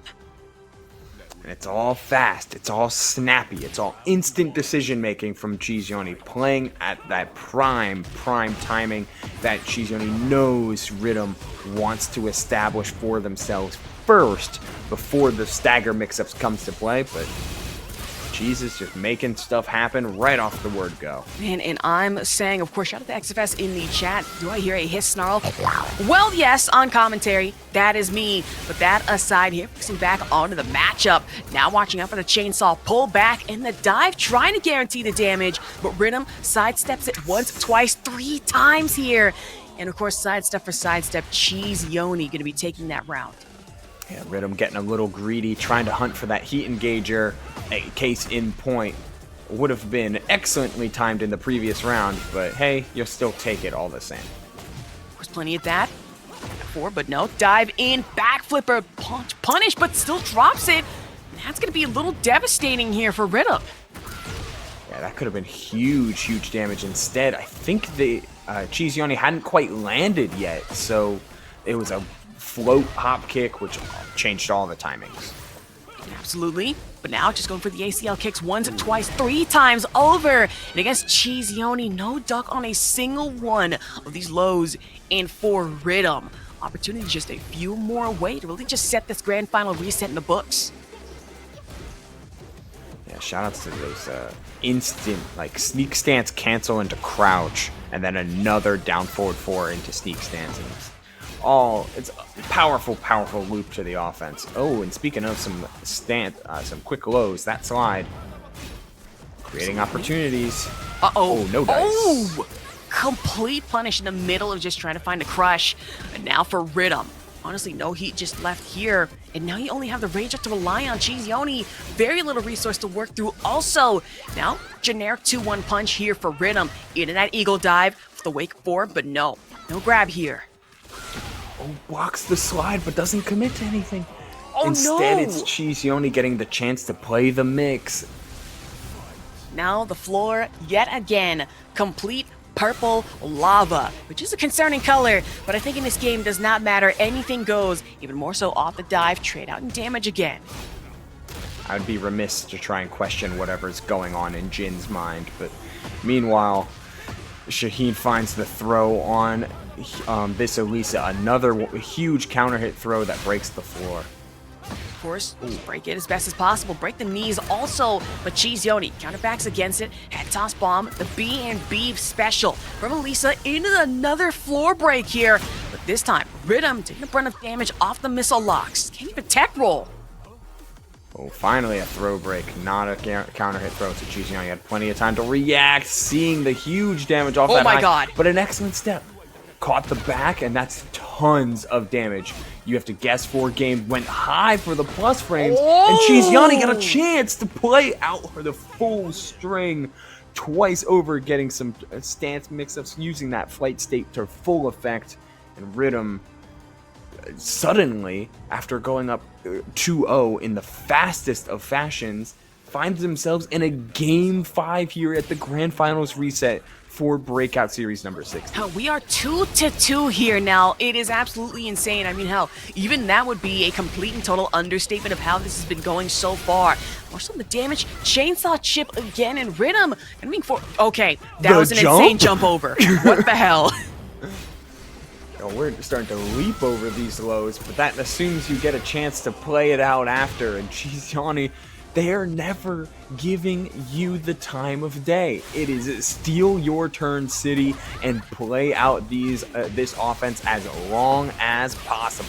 You know how insane that is to say from that one song, "It's Mr. Steal Your Turn" is crazy. Instead, you love to see it. Or CheeseYoni, imagine not even loving to see you put yourself through this combo like this, and now for Riddum, and that one, get the grab instead. Flip, floor lava. finally starting to cash out on some info. Hey, a heat smash. But we're getting all that health back. This is devastating. Spending the heat smash as CheeseYoni's known to do to try and extend. But we're seeing different looks here from Riddum here, Ash. We're seeing power crushes. We're seeing guard breaks. We're seeing every trick in the book, as there's no better time to use it than right now. Hell, you've seen that back 3 kick that is just as devastating against CheeseYoni, puts you through not only just a blender, but sent you careening cross floor like that is insane. And if you are Riddum, tech roll multiple times to avoid the chainsaws, but even the ground game you can't avoid off of CheeseYoni. Finally, one of the chainsaw misses. A chance, but the grab gets broken. Then I'm trying to call out yet more of these power crushes, trying to see where the reversals come in, and there's one, but it finds its mark, and CheeseYoni 1 round away from winning number 60 in the Breakout Series Tekken 8 from loser's side. Forget set point, we are now on tournament point here, which would be an insane crawl up all the way from losers. But now for Riddum, backhanded splat, not able to break the grab, break the floor, and the gargoyle perch all over again. Oh, this round is starting to really come into play here from Riddum. Full crouch 4. Oh, the heat smash getting broken, but instead we're finding the wall rising punish, which leads us to a final round. Final round here. You want the eagle dive in, you get it once, twice over. Not able to break the grab. Floor break again. The sandy deserts. Riddum playing too well into it. Oh man, the offense is looping. Oh whoa, we're no. building back this heat meter as the heat up 2. From full crouch to guard break. Last legs here for CheeseYoni is another one of those steps comes into play. Guaranteed damage. Guess 4 game, but we're challenging instead. Oh my god. The full heat dash. Just off the wake up.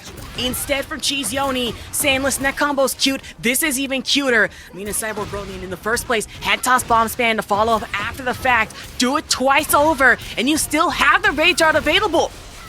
We're finding the wall here on the bottom half. Here in the desert, it's a last hit game here, Ash. The footsies. From full stage. No way. We're going Rage Art. It's getting blocked. Hop kick punish into Rage Art. And CheeseYoni keeping it simple to guarantee the victory. I'm in agreement here, Ash. Clap it up for a reverse 3-0 in Grand Finals reset. When it came down to it, final round.